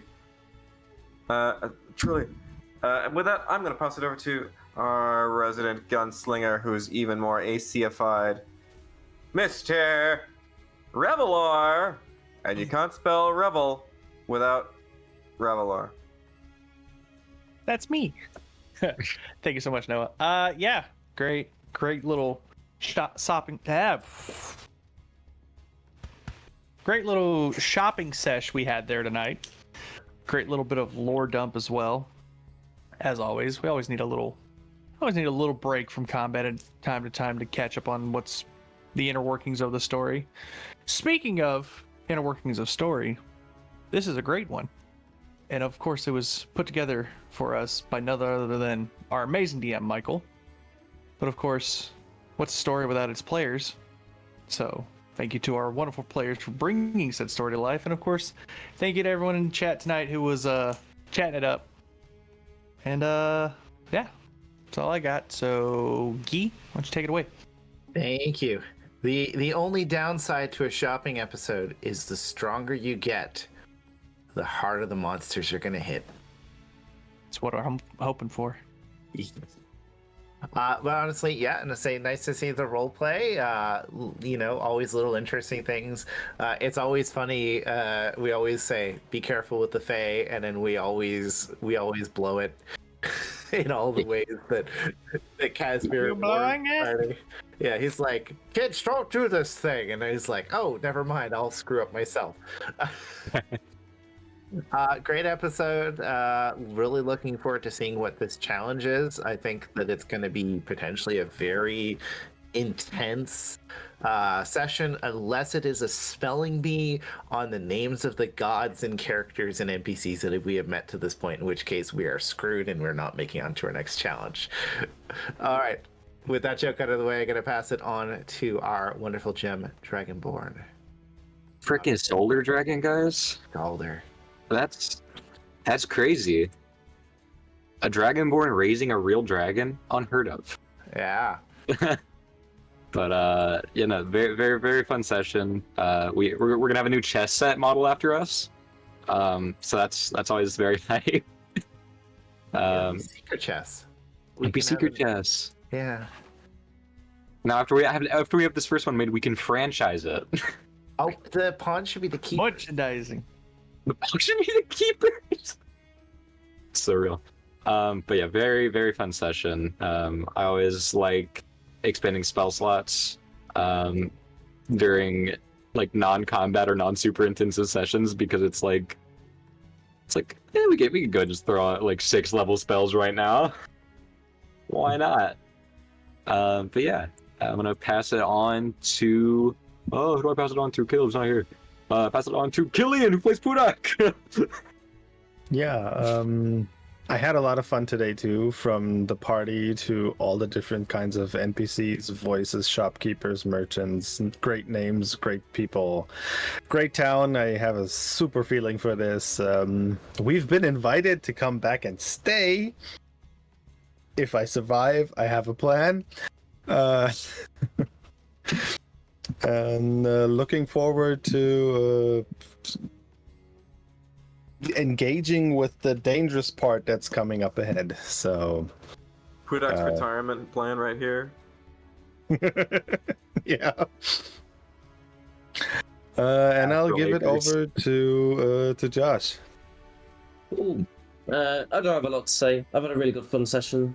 But we're gonna be mums. We're gonna raise a cute little dragon, and then there'll be a big scary dragon, and then that'll eat Agora, and then we'll win that way, and that'll be how the game ends. I'm calling it now. Why watch the rest of the Campaign's been called. sessions? That's the ending right there, everybody. There you go. I spoiled it for everyone. See, the problem Sorry, with guys. that, the problem with that though, Josh, is you obviously never watched campaign 1, so you obviously know that we're not good pet keepers. Oh, I'm getting there. I'm getting slowly through campaign 1. Not gonna lie. Okay. You'll know. You'll learn I'll pass- enough. I'll pass it on to Michael. Thank you so much. Well, everyone, have a wonderful rest of your night. We'll see you next week, hopefully, at 8 p.m. Eastern Standard Time here at twitch.tv/LichSouls. And for teasers and other exciting things regarding Campaign 3, come join our Discord at lichsouls.com/Discord. With that, I have nothing else to say other than bye. Bye. Bye. We get it?